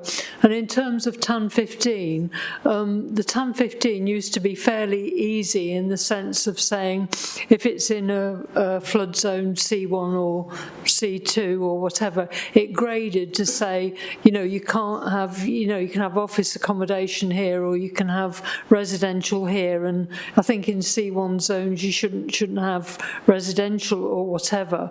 Well, I think that sort of information is useful in planning terms, and I'm not quite sure how TAN 15 has changed, but it used to be very useful because you could, it wasn't so technical so that you didn't actually understand what it meant, when you looked at it, and I wondered how that was, how that changed, and if that simple information could also be available. Thank you. Okay, Ross? Or Craig, sorry. I don't mind going first, it's fine, Ross. Yeah, so we can certainly make reference to Technical Advice Note 15 more in the documents and refer back to NRW's maps online, so anyone can go on and look whether their properties within a floodplain or not on NRW's development plan maps. So we can certainly make those links and those direct links within it. Technical Advice Note 15 has recently been upgraded and revised, and it now includes a lot of references in relation to surface water. So it is much more prevalent in terms of, particularly when we're looking at the new development proposals, the need for applicants to put in a flood statement and review surface water drainage as part of that. So it's been strengthened, if anything, I would suggest, in terms of the need to address surface water drainage when they're looking at development proposals. But in terms of the links and the proposals you make in terms of the document, I can't see a reason why we couldn't incorporate them, Councillor Brown, all things which are quite easy to do. Yeah, I just wondered about the C1 and C2 and the gradings that they had before. Are they still available within 1015? Because they were very simple for, you know, to understand what they actually meant. And, you know, it can get so technical that, you know, it's beyond most people to understand what it's saying. Yeah, when they revised the NW maps and the new technical advice, they have changed them to zone 1, 2, 3. So they've changed slightly from the old C1 and C2. However, yeah, it is all there. It's quite visible and spatial to see if you're in or without. And ultimately, if there is a resident at a property who is within a flood zone and they want to do a development project, just please engage with us. Pick up the phone, speak to a planning officer, and we can advise how to take that forward ultimately. Yeah, I mean, I was just wondering, there's a number of maps in here, and, you know, in a sense, it would be useful if the maps actually showed which zones the different areas around the brooks were in as well. Thank you. Okay, thank you. Craig, did you want to answer that, or are you all right? No, fine. Okay, Councillor Dimmock. Hi, thank you, Chair, and apologies for my delay. I'm going to ask this question, so I apologise to officers if this has come up previously. I had a clash of meetings, unfortunately.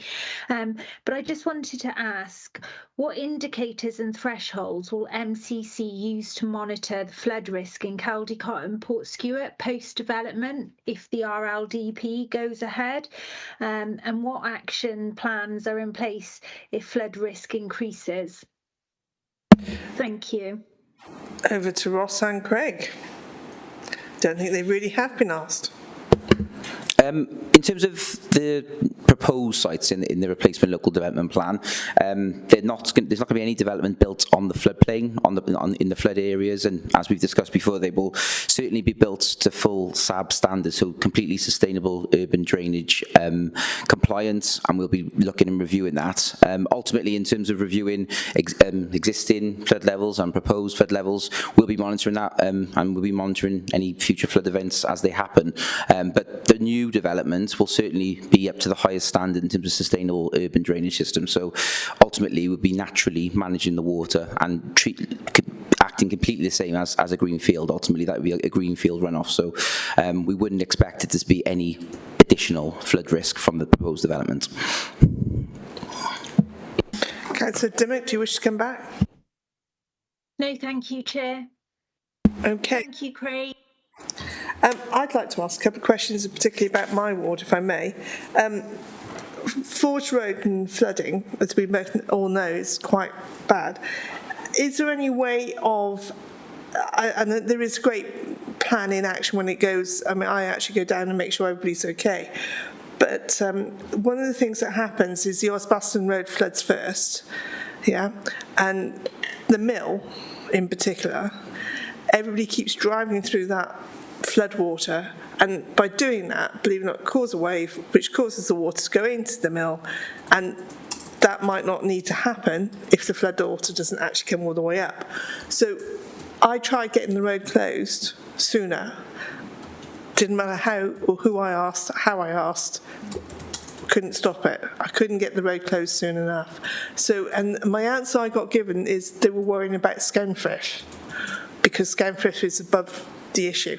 I get that, but there's people down in Monmouth seeing it coming to them, and they know it's coming to them, and they were being ignored, and didn't matter what I did or said, which was rather upsetting to everybody. And obviously it's not intentional, I'm not saying it is at all, and it's all down to man force, which comes down to the prior planning routine. So is there a way of making sure our pre-planning is more effective? Because as much as we try to improve, we do actually need to improve. And so it's just wondering if we can do anything about that. Also the cleanup. So last time it flooded, there was no council help at all to come to the cleanup at all. I actually had to phone and get help. which is fine, that's my job to go and help people, and I certainly did. But what I'm trying to say is they were left to their own devices completely.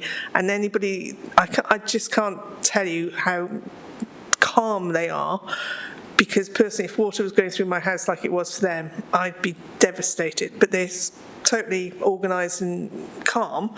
But for me, I was like, come on, we've got to be able to do more to help these people. And that must be the same wherever we are in Monmouthshire. So I was just wondering, can we get more organised in, okay, if this happens, this is what we'll do, and these areas will have these people to help them. Because the clean-up was horrendous. And when we talk about clean-up, can we also include the pavement? Because that was an absolute nightmare, and it was lethal, and nothing got happened. So I really worry about that one too, because that's just a liability for us. That was my questions, please. Thank you, Councillor Lucas. Some of that, unfortunately, sits with our highways colleagues, so we'll certainly be able to take that away and have that conversation with them about how they would react in an emergency. Can we close the road? What is the threshold when we do close the road? I think that's the conversation we need to have. So maybe we set up something separate with highways colleagues and have that conversation, particularly about Forge Road and Monmouth in your wards, Councillor Lucas, about what the procedure is of going through that. And yeah, all your points in regards to the clean-up, again, sits within that operational highway space, so we certainly need to have those conversations with those people. It sounds ever so easy, doesn't it? It's just not easy to do. Let's set up, sorry, Councillor, but let's set up a meeting and have that conversation, so at least you've got the reassurance that you can take it forward. Absolutely, but it happens to every community that it happens to, and it's devastating for those people, isn't it? Okay, thank you. Okay, Councillor Bryn, I think she's probably going to ask the same thing.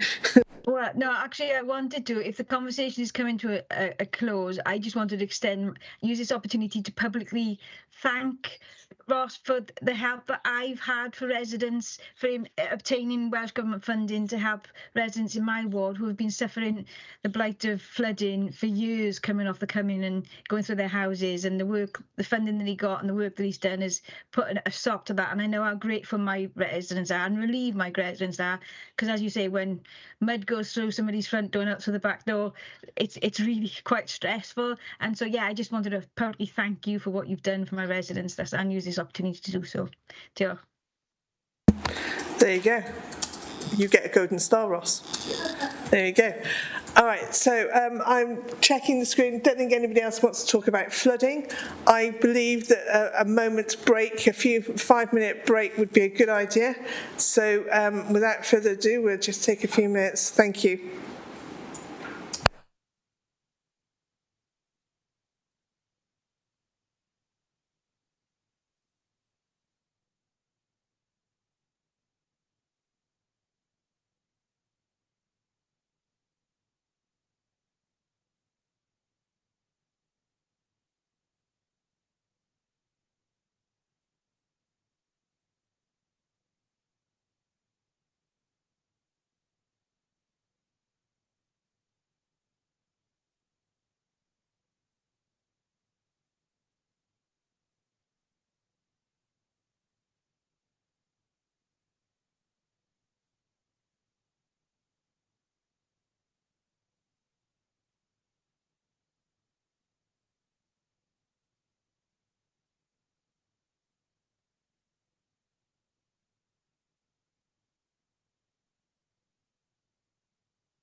Okay, afternoon everybody. Again, thank you very much for those that stayed. Thank you for those that are visiting.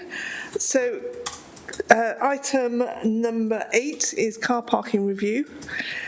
We very kindly have one of our officers here, Dan Forningham, and he would like to present, I believe. So, for anybody that's trying to find this on the document, I've got it at page 503 if you want to go in the top banner, though according to the thing it's 495, but I'm on page 503. Thank you.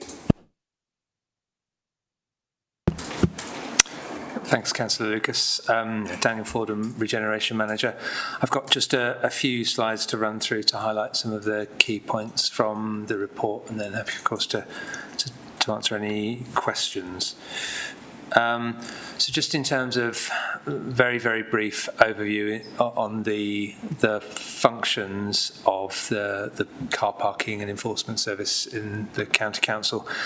So as you will probably know, that includes management of 38 MCC car parks, off-street car parks, and that includes a mix of short and long stay car parks, pay and display and free car parks, a small number of car parks that are season permit only. For the paid car parks, there are payment options in terms of cash, card and pay by phone. So the management of those car parks is one of the two kind of key strands of service delivery. And then the second is around the civil enforcement and the civil enforcement team who manage and carry out enforcement functions in those MCC car parks, carry out parking enforcement functions on the majority of the highway network, so not responsible for parking enforcement on the trunk road network, but the rest of the county highways is ours.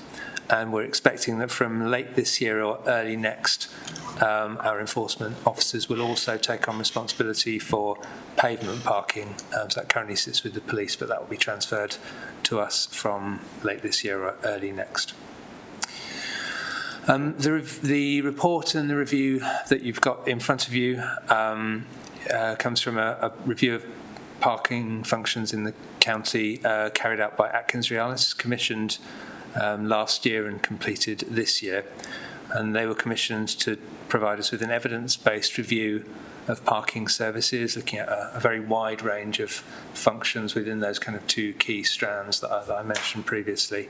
So, for example, around how our car parks are used, around pay and display sales trends, looking at our enforcement functions and our capacity, and also thinking about the potential for additional functions to be transferred to that team, looking at technologies to support parking and enforcement functions. We'll talk a bit more about that in a moment, and looking at how we compare with neighbouring local authorities. And that work by Atkins Realis followed a parking strategy that was commissioned from Capita in 2020, so which is also in your pack as Appendix 2, because the work that Atkins Realis have done very much builds on that strategy from Capita from a few years back. So what that recent review has given us is a huge body of data and evidence, and those of you who've managed to wade through all 300 pages or so of the report, or one gold star, but you've seen how dense the information is. I'm not proposing to go through any of that in any detail, but just to highlight kind of two key areas of the report. One is around the proposed strategic objectives, and the second is the recommendations from the report and what we're proposing to do in response to those recommendations, so the kind of action points from the review.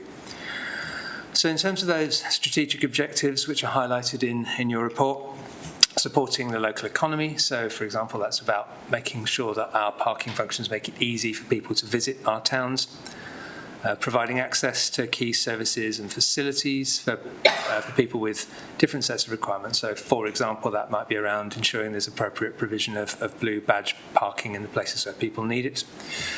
Encouraging sustainable travel modes, so that might be around, for example, provision of cycle parking in car parks. That might be something that we consider in relation to setting appropriate tariffs. Meeting residents' parking needs, so ensuring that the residents' parking permit system is working appropriately for residents. Improving journey time reliability, so making sure that both off and on-street parking are designed and managed to reduce conflict, reduce delays. Making Monmouthshire a safer place, so probably focusing in particular in this context on our car parks and making sure that they are safer by design. Enhancing the built and natural environment, so for example, improving the environment of our town centres by ensuring that there isn't inappropriate parking through enforcement measures. Reducing competitions between towns in the wider region, so making sure that our parking facilities are at a standard that the visitors expect and that compares with surrounding comparable towns, surrounding authorities, and that includes making sure that our parking charges are in line with neighbouring authorities. And then finally, maintaining a revenue stream to support the provision of parking services and enforcement. This is a point that just recognises the reality that the income generated from parking is vital in terms of supporting parking services, but also has a role to play in funding wider highway and transport improvements. So those are the proposed objectives. The next few slides are on recommendations, and I've broken them into a number of slides just so that you can read them, but there's not actually that many of them. So the first group of recommendations is around parking charges. And the first pair recommend that on an interim basis, that the existing charging structure remains in place and that the existing season ticket and permit tariff structure remains in place on an interim basis.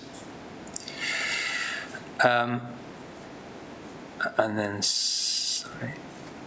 the third recommendation, though, is to undertake a review of parking charge variations and inconsistencies. So the review, as you will have seen, identifies that lack of consistency in our existing parking charges and recognises that since the existing parking structure that we have now, which was put in place in 2014, since that was put in place, the context has changed, the needs of our town centres have changed, and so there's an opportunity to look again at how that charging works across the county. One of the issues that the review has identified is that we don't currently have the data that we would need in order to carry out that review properly. So, for example, we don't have good data on how many of our car parks are used. So, in terms of action, the proposal is to take that review forward, very much in consultation with local stakeholders, that consultation on a town-by-town basis to make sure that we understand what the kind of local needs and pressures are, and that would include both pay and display, season tickets and residence permits. And then the fourth recommendation there is that programme of data collection, which would be the mechanism by which we would begin that review. So make sure that we have a really good understanding of how our car parks are used in a way that can then inform that review of charging structures. Next set of recommendations around technology. Firstly, live information on wayfinding on capacity of car parks, so looking at the potential for sensors and cameras in car parks to monitor. Excuse me, Dan. Could you bring the mic closer to you? Because everybody, you. Sorry, is that better, Councillor Lucas? Looking at the potential to introduce sensors and cameras in car parks so that we can understand in real time how they're being used and direct people to car parks with spaces that are available. And the proposed action there is to explore the impact and the costs of such a system as part of a wider assessment of the potential for technology to support our parking and enforcement functions. And then the second recommendation there on smart town technology, and similarly looking at how technology can support those functions. The next recommendation is on enforcement, reviewing our civil enforcement officer operations, so a detailed and comprehensive assessment of our enforcement capacity and of the existing and future service demand. That's something that we propose to take forward to ensure that we have the appropriate capacity in place to meet the needs in the county. And then finally, in terms of recommendations, looking more broadly at parking provision. Firstly, looking at short stay and long stay parking provision. Again, that was put in place, the current system that we have, and the split between short stay and long stay parking dates from 2014. There may be opportunities to revisit that to make sure that that's working as well as it might do. So proposing to take that forward as part of that review of parking charge structures. And then finally, reallocation of spaces for specific user groups. Atkins Realis have made a number of recommendations about proposed allocations for blue badge holders, for EV charging, and for parent and toddler parking. The numbers that they're proposed there are based on best practice standards across the industry.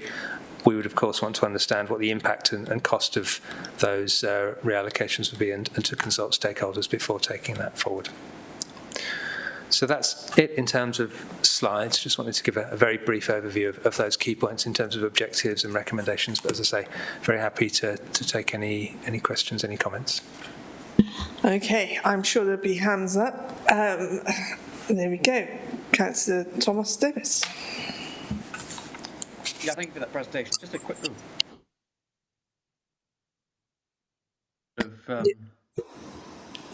You were on mute there. Thomas, you're... that's right. Yeah, apologies. Sorry, my computer was misbehaving, Chair.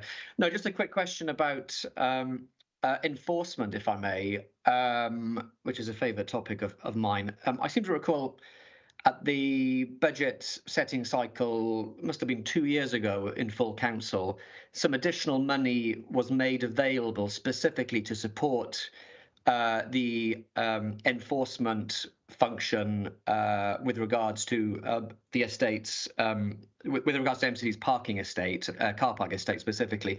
I just wonder whether you can provide an update on how those funds have been utilised and whether we've experienced or witnessed any step change in enforcement across MCC's car park portfolio. So perhaps first question, and then perhaps I might have a supplementary to that. Thank you. Of course, Dan. Thanks, Councillor Davis. I would need to check to look back at that additional allocation to understand the impact that it's had. We've had, as you will know, some challenges in terms of the enforcement team in recent times. We've just appointed a new civil enforcement manager. And are about to recruit to 3 civil enforcement officer posts, which will be a very significant increase. Will be a very significant increase in our capacity. So that will support those functions in the short term while we're carrying out that review to make sure that the capacity and the demand are in balance with each other. Sorry, I missed that. So how many more people are we employing, hopefully? So we've just appointed to the civil enforcement manager post, and we'll be advertising for 3 new civil enforcement officer posts. Thank you. As a supplementary change, can officers perhaps clarify either now or perhaps in writing the number of enforcement actions successfully taken and successful prosecutions across Monmouthshire's car park estates? Is that something that you can furnish this committee with today or perhaps in writing? I note, Chair, because we've had similar conversations in the context of the authority's wider enforcement action vis-a-vis littering and fly tipping, where the numbers have been pretty underwhelming, to be charitable. So it'd be helpful to know, I think, how comparable enforcement functions across MCC are operating and how they're delivering on that sizable investment and resource that was made available by this authority. I mean, are you in a position to perhaps provide some context to the number of enforcement action taken? Yeah, thanks for the question, Councillor Davis. I think we'd have to take that away ultimately and get a response for you in terms of the figures. In terms of what Daniel was saying previously, I think there has been a step change in terms of looking at the civil enforcement for parking since October, where obviously myself and my current role at the moment is taking over the team, and we are looking to really ensure that that team is fully functioning and looking to recruit into it, as Dan has said. So we've started at that in civil enforcement manager post that has now been filled, and we are now looking to put that additional resource in. So hopefully that gives members the confidence that we are going in the right direction in terms of having that resource and having that presence on the streets. In terms of those figures, I'll have to go away and get them for you. I haven't got them to hand at this very moment in time. But just please be reassured that this is something that this is a key objective of ours, to ensure that civil enforcement increases. Okay, thank you. Councillor Brown, I believe you wanted to ask. Yes, thank you. I was looking at table 3.1, which I think is, what page is that on? It says 6/13. Can you find that? It's fairly well at the beginning of this very long report. There's 307 pages, but then it says this is near the beginning page, probably the introduction or something, is it? It's page, let me just have a look which link I've gone into.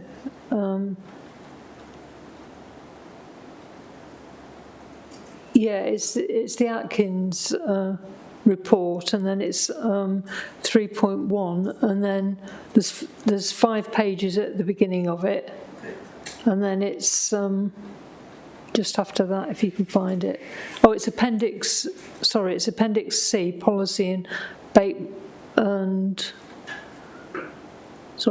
policy and benchmarking. Technical note, if you can find that, and that's on page 6 of that. Yep.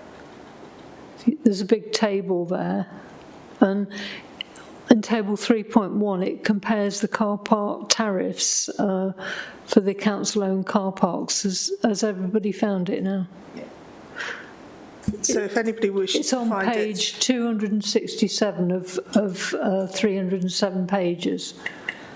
Yeah, if you're up on the MyGov, it's 517 page. That helps.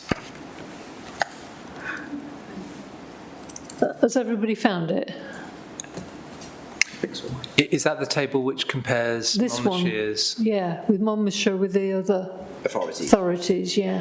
Got a different version of it, but yes. Yeah. Well, looking at that table, I mean, obviously some of the car parking charges are a bit dated for Monmouthshire, because it says 2 hours, £2, because it's now £2.40 for 2 hours. But looking at some of the other authorities, it looks like most of them do offer an hour, and we don't. And, I think that they've also in Chepstow reduced the number of parking places because they've put electric charging points, and there was a small number of 30-minute free places. And now what happens is that in Chepstow people can't nip into town just for a very short period because of the fact that there's a reduction in the 30-minute free spaces, and also there isn't a 1 hour ability to pay. You've got to pay for 2 hours, or it says 2 hours, 3 hours, 4 hours. And if you compare it to the other authorities, the majority of them do have a 1 hour pay facility. And in the Forest of Dean, for example, there's no payment for 1 hour, and for 2 hours it's £1. But obviously some of the others charge more than that.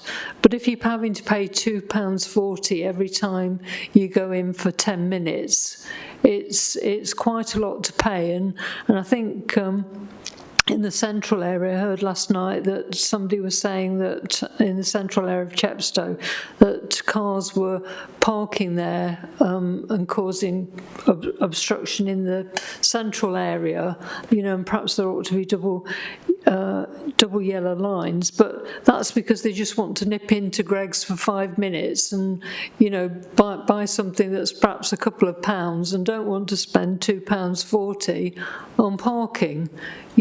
So I just wondered if it's possible to actually look at a sort of a lower fee for 1 hour, or maybe even half an hour for a lower fee, because you go to the 2 hour point, and that's that's it. You know, and sometimes these car parks, they go from 8 in the morning to 6 at night, and if you get there at 5:30, you've got to pay for 2 hours parking when you're actually only there for half an hour. You know, which doesn't, in some sense, seem fair at all. The other question I got was about you were looking at things like the occupancy of car parks, and I think in Chepstow one of the car parks was the drill hall, which had a low occupancy, but it provided all-day parking. And you know, one of the businesses there told me that they don't like parking there because of the street lighting from the St Mary's Church area to the drill hall, and so that puts people off parking there. So there's sometimes other reasons why people don't park there, but also in Chepstow we've got the competition from Cribbs Causeway now that the bridge is open without tolls, and people can park there for free, obviously. And you know, the trading areas is obviously impacted by all of these particular issues, and you know, some areas of Monmouthshire do have free parking, you know, for example Caldecott and Usk, and Chepstow, Monmouth and Abergavenny, they all charge, you know, so I mean, we'd all like free parking, but we understand about the revenue implications of it. But at least in those areas where they don't get free parking, you know, they ought to have the option of being able to park at least for a shorter period of time without having to pay so much. Thank you. Thanks, Councillor Brown. So on the first point about the hours, whether we could introduce a different rate for the first hour of parking, that's certainly something we could look at as part of that review of parking charges that we're intending to take forward. I suppose a note of caution on that is that on the one hand, we hear frequently that exactly the point that you made, that it would be convenient for people to have that first hour at a lower rate. We also hear, particularly from businesses, that actually even the 2-hour rate provides a disincentive for people to spend time in the town centre, so encourages people to come into a town centre, get their essential business done as quickly as possible, and then leave. Whereas actually, what we like them to be doing is to be spending time in the town centre and then spending more money in more businesses in the town centre. And so there's a balance to be struck there. And I'd suggest that as part of that review, we'd perhaps want to look at the experience from local authorities elsewhere to understand the extent to which that impact does materialise in other places. In terms of the second point about the underuse of car parks, you mentioned the drill hall and the poorly lit route between the drill hall and the town centre. We're working on that specifically. In the other part of my role in town centre regeneration, we're working with the Chepstow placemaking group on proposals to improve that connection, improve connections from the town centre to those kind of peripheral areas in general, and that is specifically one that will be focusing on improving the lighting through that route. But I suppose the kind of broader point there is that our car parks can't be seen in isolation of the areas around them, and the relationship between car parks and primarily the town centres that they support is really important to understand and to see them in the round, and then to make sure that not only are the car parks in isolation functioning well, but they kind of fit into that sort of broader town centre ecosystem. Can I just ask a quick extra question? You put up some slides to show the EV and disabled parking spaces, but you know, quite often, particularly with I appreciate that the EV, you know, number of cars is increasing, but often you find that those spaces aren't necessarily utilised as well as the other spaces, and if you have if you have too high a percentage, then it means people are looking in a car park and see those empty spaces, and yet they can't park anywhere. So I think that ought to be borne in mind. Thank you. On that, as I say, I think we'd really need to look at the impact of those of implementing those recommendations, and it may be that in some years' time, 10 to 20% of spaces set aside for EV charging would be appropriate. Might be even, you know, we might even be looking ahead, might need more than that. Whether that's what we need now, I think we would need to do some work to understand that. Okay, who's next? Councillor Tony Easton.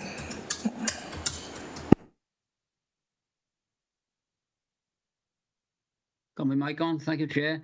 Hello, Daniel. Thank you for the report. Very complicated report. I see there's 244 spaces in Roggett, and I'm trying to flip through the pages to find what I want. On one of the pages early on, it says that 144 7-tunnel junction, long stay, etc. Now, with that new car park over the back of the railway lines, is that included in your survey? And if it's not, is there an estimate of what it's costing us to not be able to use that area? Because all we need is a footbridge so it can be used. So I see that the 70 on the playing fields, 30 in the country park, and 144 7-tunnel junction. Sorry, Councillor Easton, turn your camera off for us, if you would. Thank you. There you go. And continue, obviously. Well, I think Daniel got the drift that I'm on about. I would need to check whether the survey included the part of the car park that you mentioned, and I'd have to come back to you on the associated costs, but I'm happy to do that. Yeah, and what it might be costing us in revenue, just because we wait for a footbridge to go from the car park onto the station. I'll leave it with you then. Thank you, Daniel. Thank you, Chair. Thank you. Okay,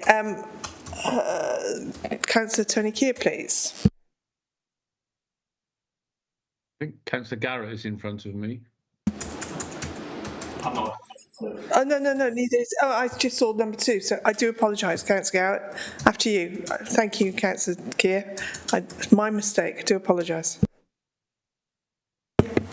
Thank you. Sorry, I wasn't sure which order because I'm not on the committee, but I just wanted to talk about Monmouth. I just wondered whether there was any way we could be a bit more creative, as Councillor Davis was saying about enforcement. As an anecdote, my wife's got a blue badge. There was a town council election at Shire Hall. It was during the Doer Company works, and 3 contractors were parked in the spaces right in front of Shire Hall. I did challenge them on that. They offered to move, but by which time my wife had gone and parked somewhere else. So I took photos, and there are CCTV cameras there, but I made a report. But I don't know, is there any way we can, out of hours, can residents make reports? Can we have a system where they can report incidents like that, where, the photo's going to have a timestamp on it, and as long as it's visibly clear where it is, can that be enforceable, or can we seek to make that enforceable so we don't have situations where people abuse those spaces out of hours? And just based on the report, it's obviously a comprehensive report. I think Monmouth itself, we've had discussions about parking in the past there, but there is a good mix of spaces. We have got free parking at the skate park on Cinder Hill Street. There's also Waitrose and Home Bargains where you can park within there for free within their limits. So, but it's having a balance as well, isn't it, between free parking where people might abuse it and stay and leave their vehicles there for days on end, restricting the spaces for the people who want to come in to spend money. So I think, the Cattle Market car plate's always full. People don't seem to mind paying, but it does then at least mean there's a turnover of spaces and ability to people to stay longer than shop. So I'm really happy with Monmouth and what we've got there with the free and the charging and the private parking as well. But thanks for the comprehensive report. And also just Wybridge as well. It's disappointing that's not being used. I've used it a number of times. It's a great location for that part of town, for the leisure centre, for the schools. So I hope residents will start to see that as I know it's issues of getting in and out and you can't get back onto the A40, but it is a great car park and I would highly recommend people start to look at using it. Thank you.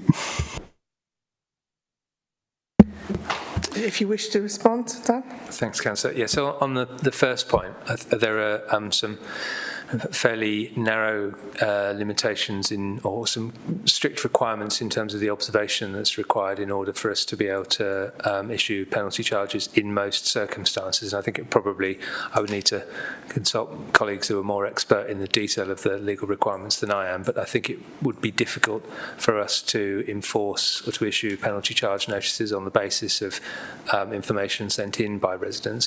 What we can do and what we do is to respond ground in terms of targeting our enforcement in locations where issues like that have been identified. So where we receive reports, for example, that particular spaces are being used inappropriately, or where there are recurring problems with illegal parking, we can target enforcement in those areas. Enforcement officers' contracts allow them to work out of hours, and the balance in terms of the kind of timing of enforcement functions is something we'll certainly be looking at as part of that review to make sure that we've got the right enforcement, the right amount of enforcement at the right times. On the on your second point, the balance between free and paid parking, I think that's absolutely right, and the fact that in our main towns, all of those very central car parks, pay and display car parks, are generally very busy, suggests that people are happy to park in those.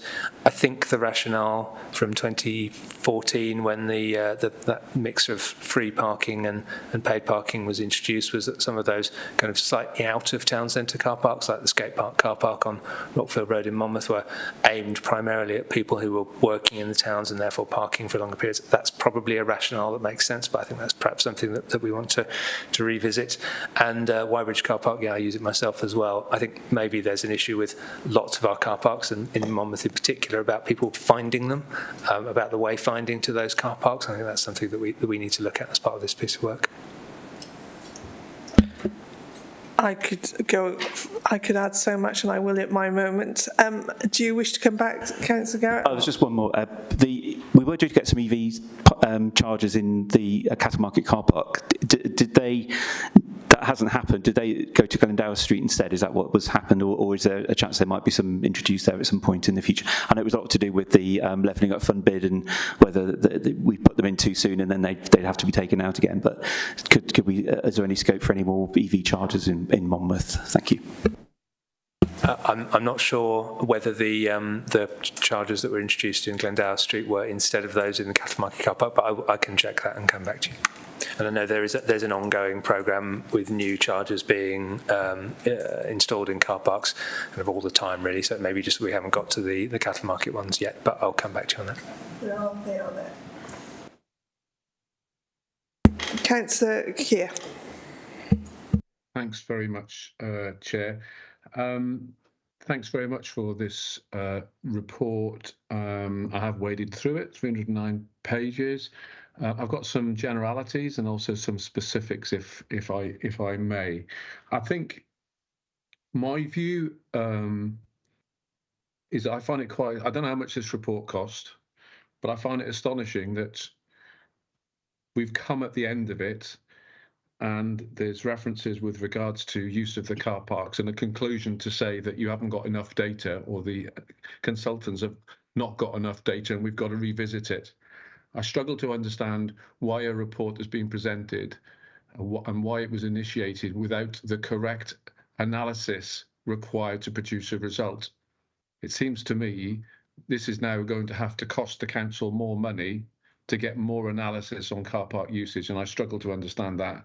So I'd like to understand how that has come about. With regards to some specifics, throughout the report there's references. It says Usk only has free car parks despite being within the 50% least deprived areas. That seems to suggest the consultants think that the majority of users of Usk car parks are by Usk residents, and that fails to understand the use of the car parks and who is actually using them. I.e., this is we are a visitor group area, and we get a lot of people travelling not just to visit Usk, but also from outside areas such as Little Mill, Llanbadeg, Goethe, etc. So I think it's a wrong general assumption to make in a report that almost criticising us for getting free car parking by saying it's a least deprived area. So I take issue with that comment that's been said within that. The analysis of the data worries me as well, that's been done from Usk. Some of it is not available, and clearly some of it is also taken into consideration on the weekends. So when, for example, if we take the Maryport South car park, and sorry, councillors, this is getting to specifics, it's fully occupied during the week because of the prison officers. but it's not on the weekend. So you've got skewed data in that regard when you combine it all. The report doesn't make mention of a survey that Us Town Council did. It doesn't make reference to the fact that in the South Car Park there is a memorial hall that users can't have access to because they can't find car parking spaces, or the Centenary Hall as well. That's two admissions from it. And I know that representations were made to Monmouthshire County Council from the Memorial Hall organisers. So that lack of I failed to understand also the lack of consultation with key people within USC at the time. So, for example, Us Town Council were not consulted. The business group was not consulted. The business group leaders had a meeting in September when there was the project was outlined, and there was a promise to come back to us as group leaders, and that didn't happen also. So there are omissions within this report that I think that could have been resolved if the consultation could have been done during the exercise. I had specifically asked for that consultation, but it fell on with Councillor Griffiths, but that fell on deaf ears as well. I think one of the key points is, and Dan, you did make it, about linking in the economic vibrancy of the specific areas rather than making generalities. And again, going back to the free car parking, there seems to be a theme in here that talks about saying everybody has to be charged to be consistent. I don't agree with that. It needs to be specific to the areas, and that's, I have no doubt, why those free car parking, or why there is car parking charges going on over the past whatever period it is. The enforcement, I know Dan and I have been having a lot of conversations, and Councillor Howells and I have been bringing in some new road traffic orders in that regard. I was disappointed to read that the current arrangement, and I do accept that it is being changed, that the priority was given to the larger towns, and that the taxpayers of Usk were not getting enforcement officers coming in, and it seems to be very specific policy mentioned in this document, although we accept that there have been a number of occasions when outside the school officers have come. But I'm pleased that that is actually going to be reviewed, and I hope that that consultation will include the town council as well. There was references going back to the statistics, the analysis saying that there were car parks closed when this analysis took place. So that again skews the data, and has just left me with this overall feeling that there was conclusions about overutilized car parks and underutilized car parks, and my overall conclusion is that the data for us just isn't right, and it's not right to draw any conclusions on the back of that. I appreciate what you now say is that there's going to be more work undertaken, but I wonder how much extra cost that's going to be as well. Thanks very much, Chair. Dan? Thanks, Councillor Kerr. So on that point with which you began and ended on the additional data, I think it's been a useful exercise and a necessary exercise for us to commission the consultants to produce this report in order for us to understand, in a way that we did not before, what is the data that we have, what is the data that we need in order to be able to make informed judgments and make recommendations about appropriate charging structures, and what's the gap between those two. What's the data that we don't have, that we don't currently have, that we need? Clearly, had we commissioned that, had we sourced that data as part of the work that Atkins Realis were commissioned to do, there would have been an additional cost to sourcing that data at that time. So although you're right, it is of course likely that there will be a cost to securing that data now, that cost would have been incurred previously if we'd done it at that time, and we didn't know at that time that that data was necessary for us. So this has been really helpful in as I say, clarifying what's the data that we need going forward. And I think you're right. So while in the summary tables at the top of the document, the data for all days of the week are grouped together. You'll probably have seen in the detailed data in the technical notes that's disaggregated. So we've got occupancy for all of our car parks broken down by day of the week. So there is a kind of a bit more granularity there.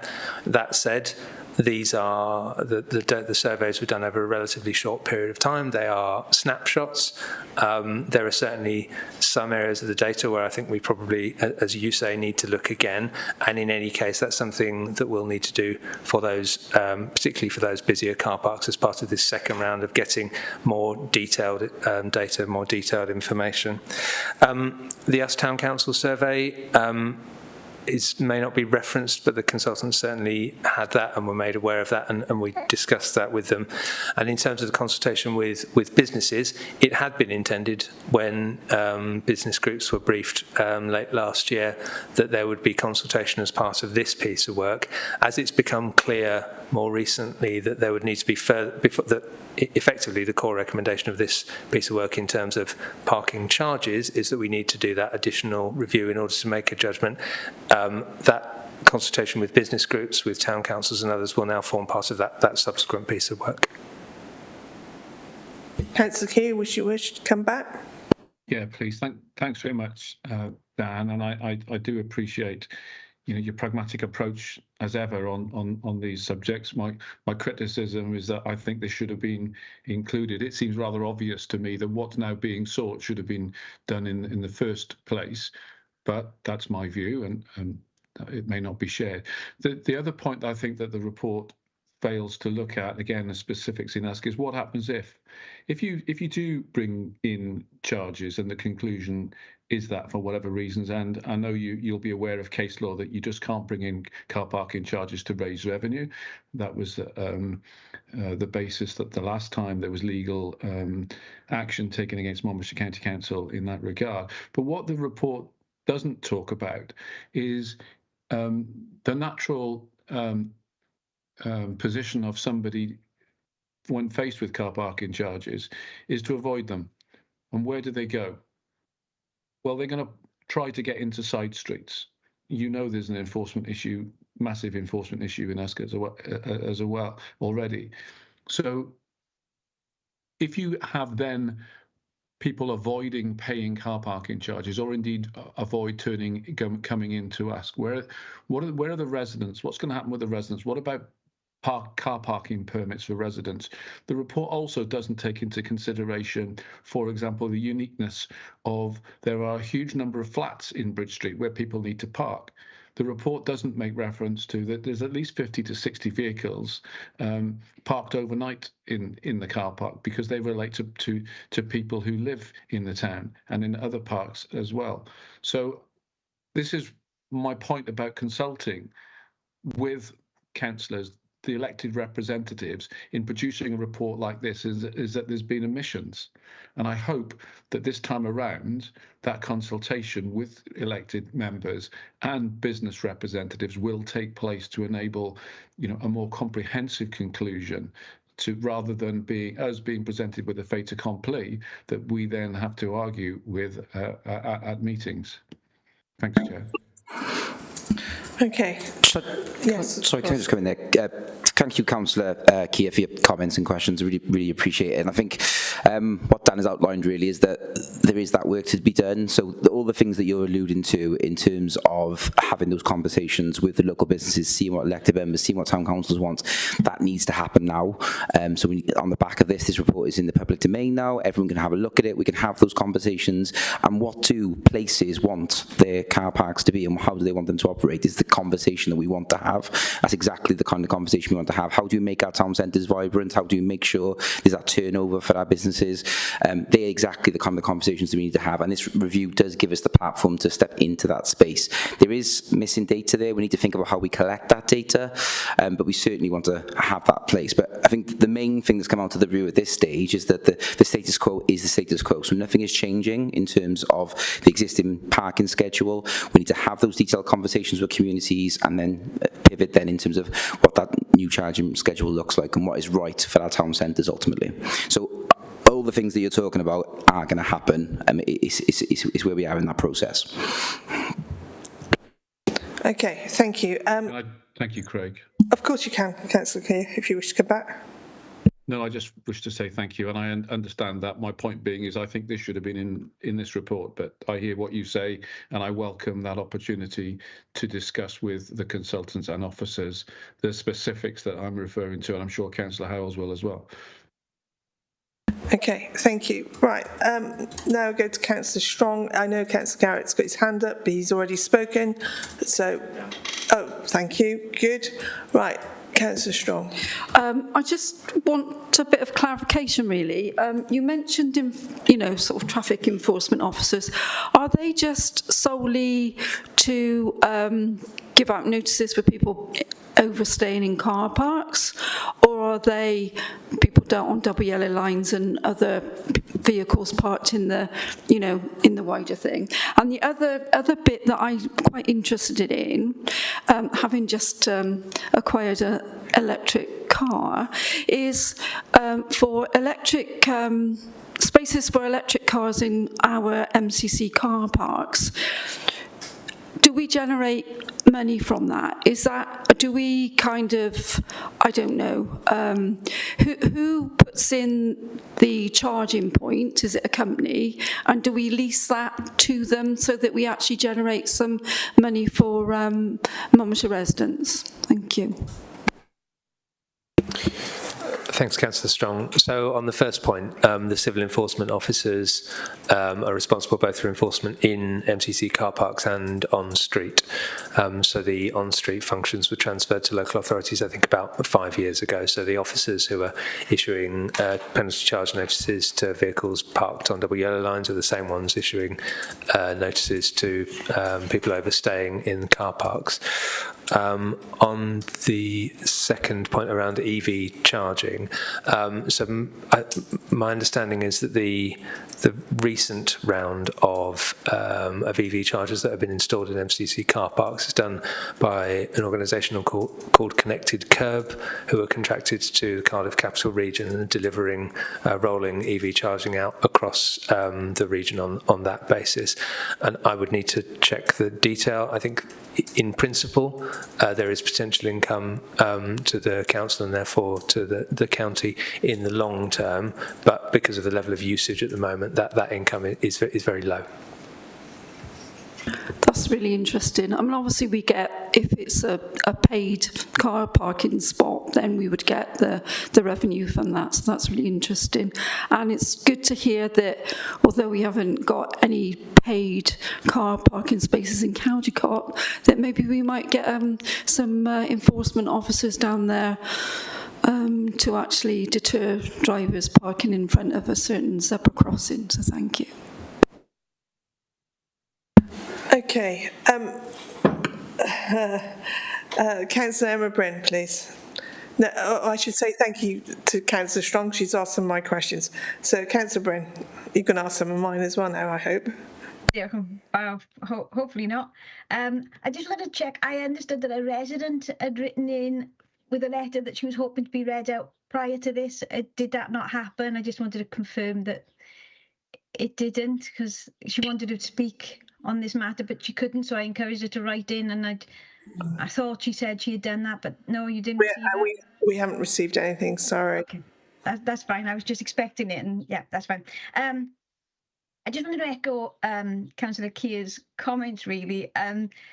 Although I found the report interesting, I was too kind of like disappointed in the lack of action in the action plan, and maybe that just stems from my misunderstanding of the scope of the review. You know, I was expecting it to be far more comprehensive, and so a lot of my questions really stem from the things that I thought were going to perhaps get raised during this, that maybe will be raised the next time. So I'm still going to raise them if that's okay, because that's my frustration is that, oh God, I thought all these were going to come up.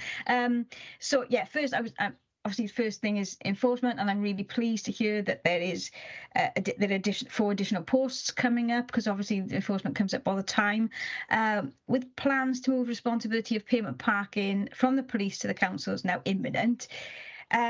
Those pressures are likely to increase. Do you know if, with the added responsibilities, if they're going to be accompanied by added funding, or are we just going to have to do it with current budgets? With point 9, reallocation of spaces for specific user groups, which we're said to be trying to support local economy by making it easier for people to visit towns, providing access to different individuals with requirements. The recommendations doesn't seem to it doesn't mention motorbike spaces, nor does it mention the option for overnight spaces for motorhomes or heirs, and this has come up several times in the past that would really benefit from having them, and I feel this is a missed opportunity. There's a minor mention in footnote 5.15 with tourist parking, but the data is showing under usage in quite a number of the car parks, which seems to imply to me that we have the capacity to trial this now with little fuss in some quieter car parks, and I'm sure that could be implemented sooner rather than later. I don't want to wait for another 3 years of data collection before we trial it somewhere in a quiet car park, please.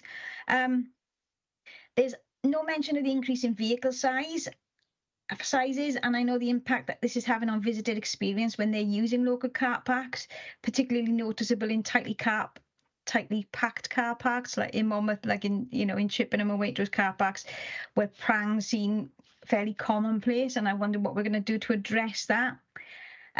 With regards to to maintain a blended approach to tickets purchasing and ensuring with the pay by phone, what are we doing to reduce the risk of organised gangs exploiting car park machines to install fake QR codes to appropriate money from users?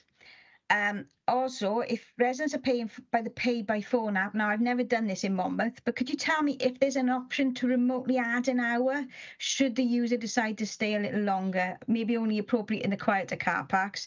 I know, speaking to businesses, sometimes they say, oh, I've had a customer rush out because their car park has suddenly run out. If they could remotely add an hour, that might benefit the local this convenience could possibly encourage a greater use of the app, because and ensure that residents who wish to extend their stay are able to.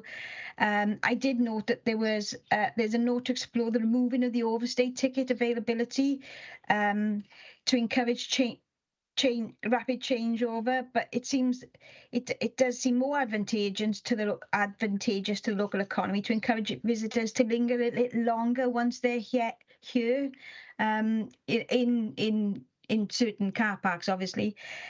Also, there's no mention of the poor visibility on the machine buttons, which are small and really worn, at least in the ones in Monmouth. And sometimes there's big queues to use these machines because people are struggling to actually use them. So again, maybe encouraging app use by offering convenience options might help with the queues for the car parking machines. Currently, there's no electric charging provision in Wisham side of the river in Monmouth. As part of the fully charged RDP fund, are there plans to work with larger businesses and supermarkets such as Lidl's in Wisham to encourage them to offer this provision, particularly as supermarket car parks are often left empty overnight and therefore potentially well suited to offer charging space for nearby residents without a drive to charge their cars? Not suitable for them all, I know, but there might be specific larger business that we could target and to encourage them to offer this as a service. And finally, the review looked at town centre car parks only. Are there any plans to review smaller out-of-town free car parks, which have seen an increase in pressures over recent years, as they can be used to store work vehicles and caravans? The increase in household car ownership will also be adding pressures to these smaller local free car parking areas. Do we have any plans to assess the way we manage these spaces too? Diolch yn fawr. You've been busy. Okay, Dan. Thanks, Councillor Bryn. Lots of points there, which we'll note and capture. Just to come back on a couple of them then. So the transfer of responsibility for pavement parking, which is coming to us, will, as you might expect, not come with any additional funding. So that's something that we'll need to manage as part of our enforcement functions, and that's why that review of the balance between our enforcement capacity and the demand on the service is going to be really important. Your point about removing the overstay function, I think you're right. There is a tension, isn't there, between, on the one hand, wanting to encourage people to spend longer in town centres, this is the point I was making to Councillor Brown earlier, but on the other hand, the useful function that short stay car parks play in encouraging turnover that allows more people to use the car parks and therefore getting more footfall in, preventing effectively people from using those car parks for the full day. I think all of that will need to be factored into that review, both of the charging and of the short and long stay car parks. The review looked at all of the MCC car parks, so not limited to town centres. So we've looked at all of the car parks, although the bulk of the recommendations for action focus on town centres. I'm conscious that there are a number of other parking areas and car parks around the county which are not MCC car parks, and you're right, the review doesn't include them in scope. Okay, Councillor Bryn, back. Yeah.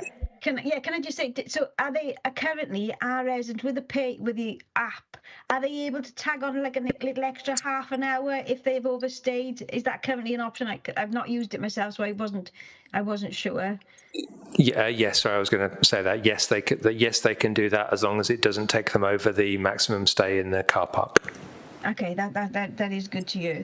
And are there any plans going forward to review our management of little local free car parks and how we assess their usage to stop people kind of like clogging them up, so that local residents who they were originally designed for aren't kind of like, it's causing a lot of friction in some areas where one resident might almost fill a local car park and then others suddenly can't utilise them at all. And I wonder, to preempt this isn't getting any easier. Are we doing any work to preempt this further friction to try to assess how we're going to manage that going forward? So, as I say, I think a lot of the sorts of areas that you refer to, and I suspect the one in particular that you may have in mind, they're not MCC car parks. So there may be space on MCC highways, but they're not formally MCC car parks. Nevertheless, that's a conversation that we can have with highways colleagues to see how that might be managed. Okay, thank you. Councillor Bond, do you wish to have a question? Yes, please. As Councillor Bryn and Keir and their statements, I feel like we've got more questions we have answers. I don't know. I'm quite surprised that we didn't have a lot of this information before, but I may be wrong. So particularly, well, did we scope the work as well as we could? Possibly, I don't know.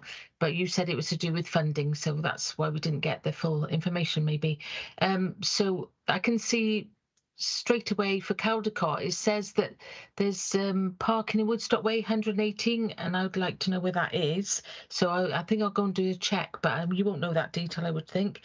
And digital versus coins, I'm really concerned that if we phase out coins completely, as conversations been had, the vulnerable and the older residents won't be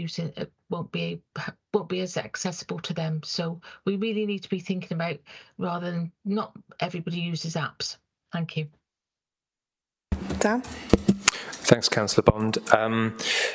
So the spaces on Woodstock Way, obviously that's referring to Woodstock Way car park. You're right. It does not feel to me like there are 118 spaces in there, so I think that's an error. So thanks for picking that up. There's no proposal in this review. Well, as we were discussing at the beginning, no proposal in this review in the short term to make any changes to the parking regime, and certainly no proposal to phase out payment by cash. And the review identifies those options in terms of being able to pay by cash or coin, pay by card or pay by phone as a strength of the service that we offer. I'm not expecting that's likely to change in the medium term. great. Thank you very much. Okay, Dan, it's my turn. I always wait to the end. Sorry, Dan. I've gone through the report quite harsh as well, and most of my questions have been asked and some answered.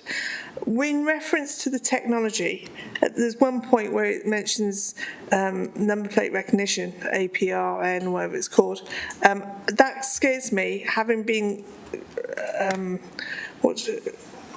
having experienced at great stress, and I'm not of an age where it would supposedly affect, but I can tell you now, my car has been placed in a situation where I've been charged for it when I wasn't charged for it, if that makes sense. And to fight that was enormous effort. And I'm aware also of a resident in Monmouth who was she just didn't answer her emails or her letters, and she gave me a stack of letters, and she said, I don't know what to do with them. And all of this was because she couldn't move out of the car park because of a traffic jam, and admittedly it wasn't our car parks, but the point being this system is in effect in this car park, and she was being charged over £1,000 because she wasn't answering her letters, and yet she just wasn't in the mindset to be able to do that. Now, there's also been conversation there from Councillor Bond about changes of payments, and also Councillor Bryn saying about queues trying to pay for their thing. Could we not just put a simple shade over the machine? Because I've used that car park a great deal within my job, and I can tell you now, people queue because they can't see. They can't see because the sun hits it, and then they can't see, which is part of the problem. So if we could put a simple shade over it, it would help. I believe. Also, in your report, it says 0.75% of payment for car parking is done by the machine or cash, actually the machine. So that surely, as you've already said, you're going to keep it in action as is, but it is very much, that is the mainstay of it. Councillor Bryn also mentioned the size of cars and growing sizes and the shrinking of sizes of car parking spaces, and in effect damage that happens, and I agree with that. But also a couple of the councillors mentioned Waitrose. We can't talk surely about private car parks because they're not ours, so we can't talk about them. And to say you can park free in a Waitrose car park, I'm sorry, if I was Waitrose manager, I'd be jumping, really. We need, for me, we need more free car parking, whether it's, as Councillor Brown said, half an hour free and then charged, or whether it's an hour free, or whether there's just more free car parking spaces, because for me that is the biggest problem. So last week when we had our meeting in Monmouth Town about place plan, that is one of the biggest gripes, free car parking. So if we need to find a way of negotiating a bit of both, that would seem to me a positive way forward, because we need to allow people to come into our shops, and if they can't come in, if they can go elsewhere and park for free, as Councillor Brown said, they go over the Severn Bridge and they're in cribs, but we are losing people before that. So, you also mentioned, cycle parking in car parks. I ride my bike around Monmouth Town frequently. I got a puncture in it yesterday, which was very inconvenient. But I put my bike on one of the racks on the high street, of which there are numbers of them. So I wouldn't even dream of going into a car park to put my bike, because it totally defeats the reason why I'm on my bike, if that makes sense. The whole reason why I use my bike is to get closer and easier to things. And there you go, that's me. Thank you.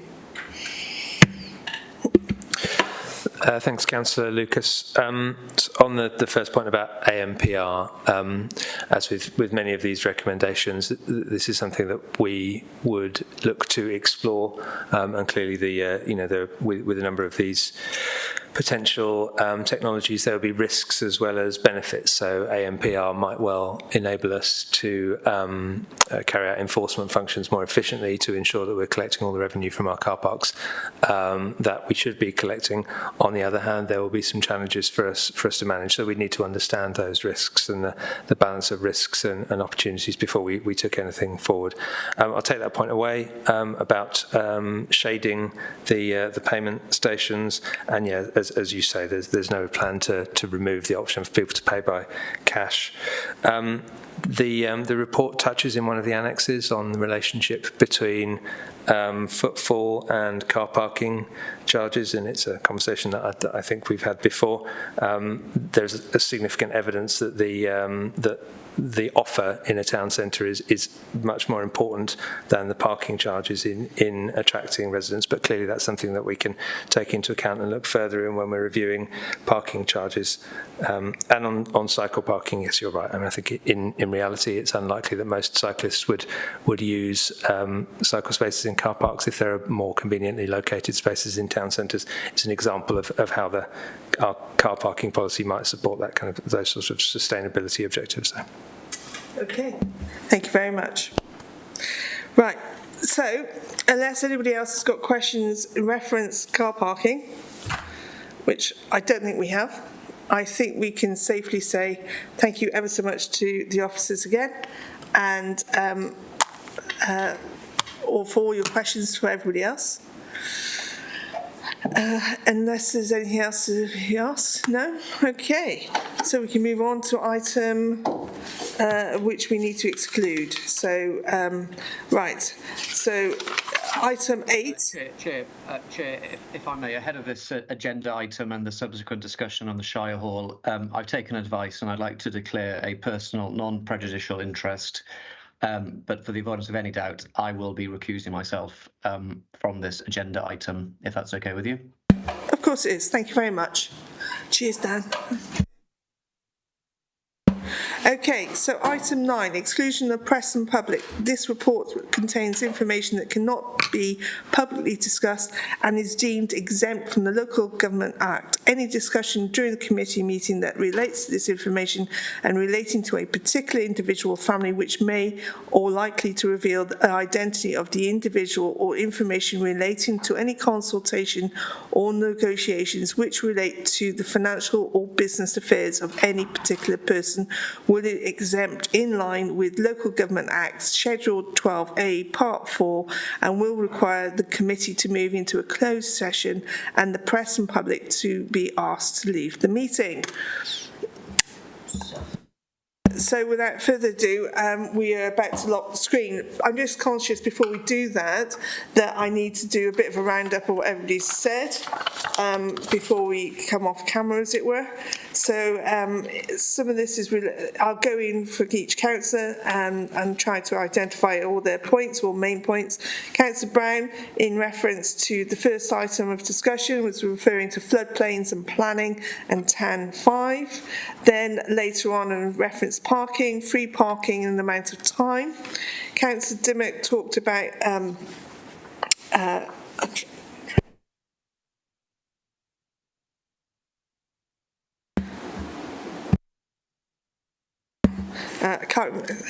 sorry, Councillor Dimmock, I didn't write it down. I do apologise. Do you want to say what you said briefly? No. Okay. Councillor Strong, improvement of the website needed in reference to the flooding. Absolutely. Couldn't agree more with that one. Councillor Bryn, new developments, driveways and making them more permeable. So basically not covering your driveways with stones, pavings. And then later on, large cars and improvements to the apps in reference to the parking. Councillor Thomas Davis, grant funding from Welsh Government in reference to the flooding, and then enforcement parking funds. Councillor Easton, more than 6 weeks consultation in August and perhaps move it on a little, and Officer Craig did actually agree to it, so I think we need to make a note of that one. Councillor Bond, who was a visitor today, talked about engagement and the seawall 7. Councillor Penny Jones was concerned about Lambatock in particular. Councillor Keir, business and sandbags and concerns about the refusal of getting the sandbags out. And then later on, the need to go back for further information as well. And that's that. And myself, I was concerned with particularly my local area, my ward in flooding in Osbaston, which is Forge Road and Osbaston Road in front of the mill, and the need to have it all more organised forward. And then, of course, in parking, about whether or not we can do some shade and over the machines. And a few other bits and pieces. Okay, moving on. So let's get, I'm going to now pass to Hazel. So thank you very much. Okay, so in order to move into closed session, the chair needs to ask the committee whether they accept the officer determination, and we'll vote on it. So I'm just going to ask Tracy, who's the report author, to tell us why we need to go into closed session, and then the chair will ask whether we accept that officer determination, and we will vote, and I will do a name call. Tracy? Thank you, Hazel. We have put in an exclusion on the grounds that it could prejudice any future financial investment into the Shire Hall capital project going forward. And we are currently under embargo with certain decisions being made. So we ask of the committee that we can go into a closed session to discuss in further detail.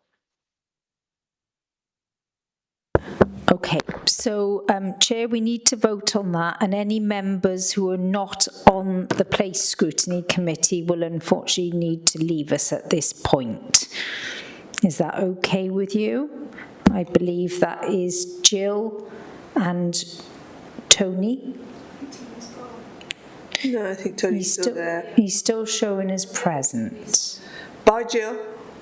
Thank you. Bye. Bye-bye. Councillor Keir, Tony. So what we'll do, if that's all right, Chair, is we'll vote on it. Absolutely. Okay. So let's go through each member. We've got Emma Bryn to top left. Do you agree? I agree. Yeah. We've got Jackie. I agree. Yeah. Louise. Agree. Yeah. And yourself, Chair. I agree. Are we the only ones left? How many have we got to be quorate? Are we quorate? You are quorate, yes. As long as you're 3, you are quorate. So, it's 9, isn't it? So it's 1/3. Yeah, so we're now going to turn the live stream off, and Roberts will confirm once that is done.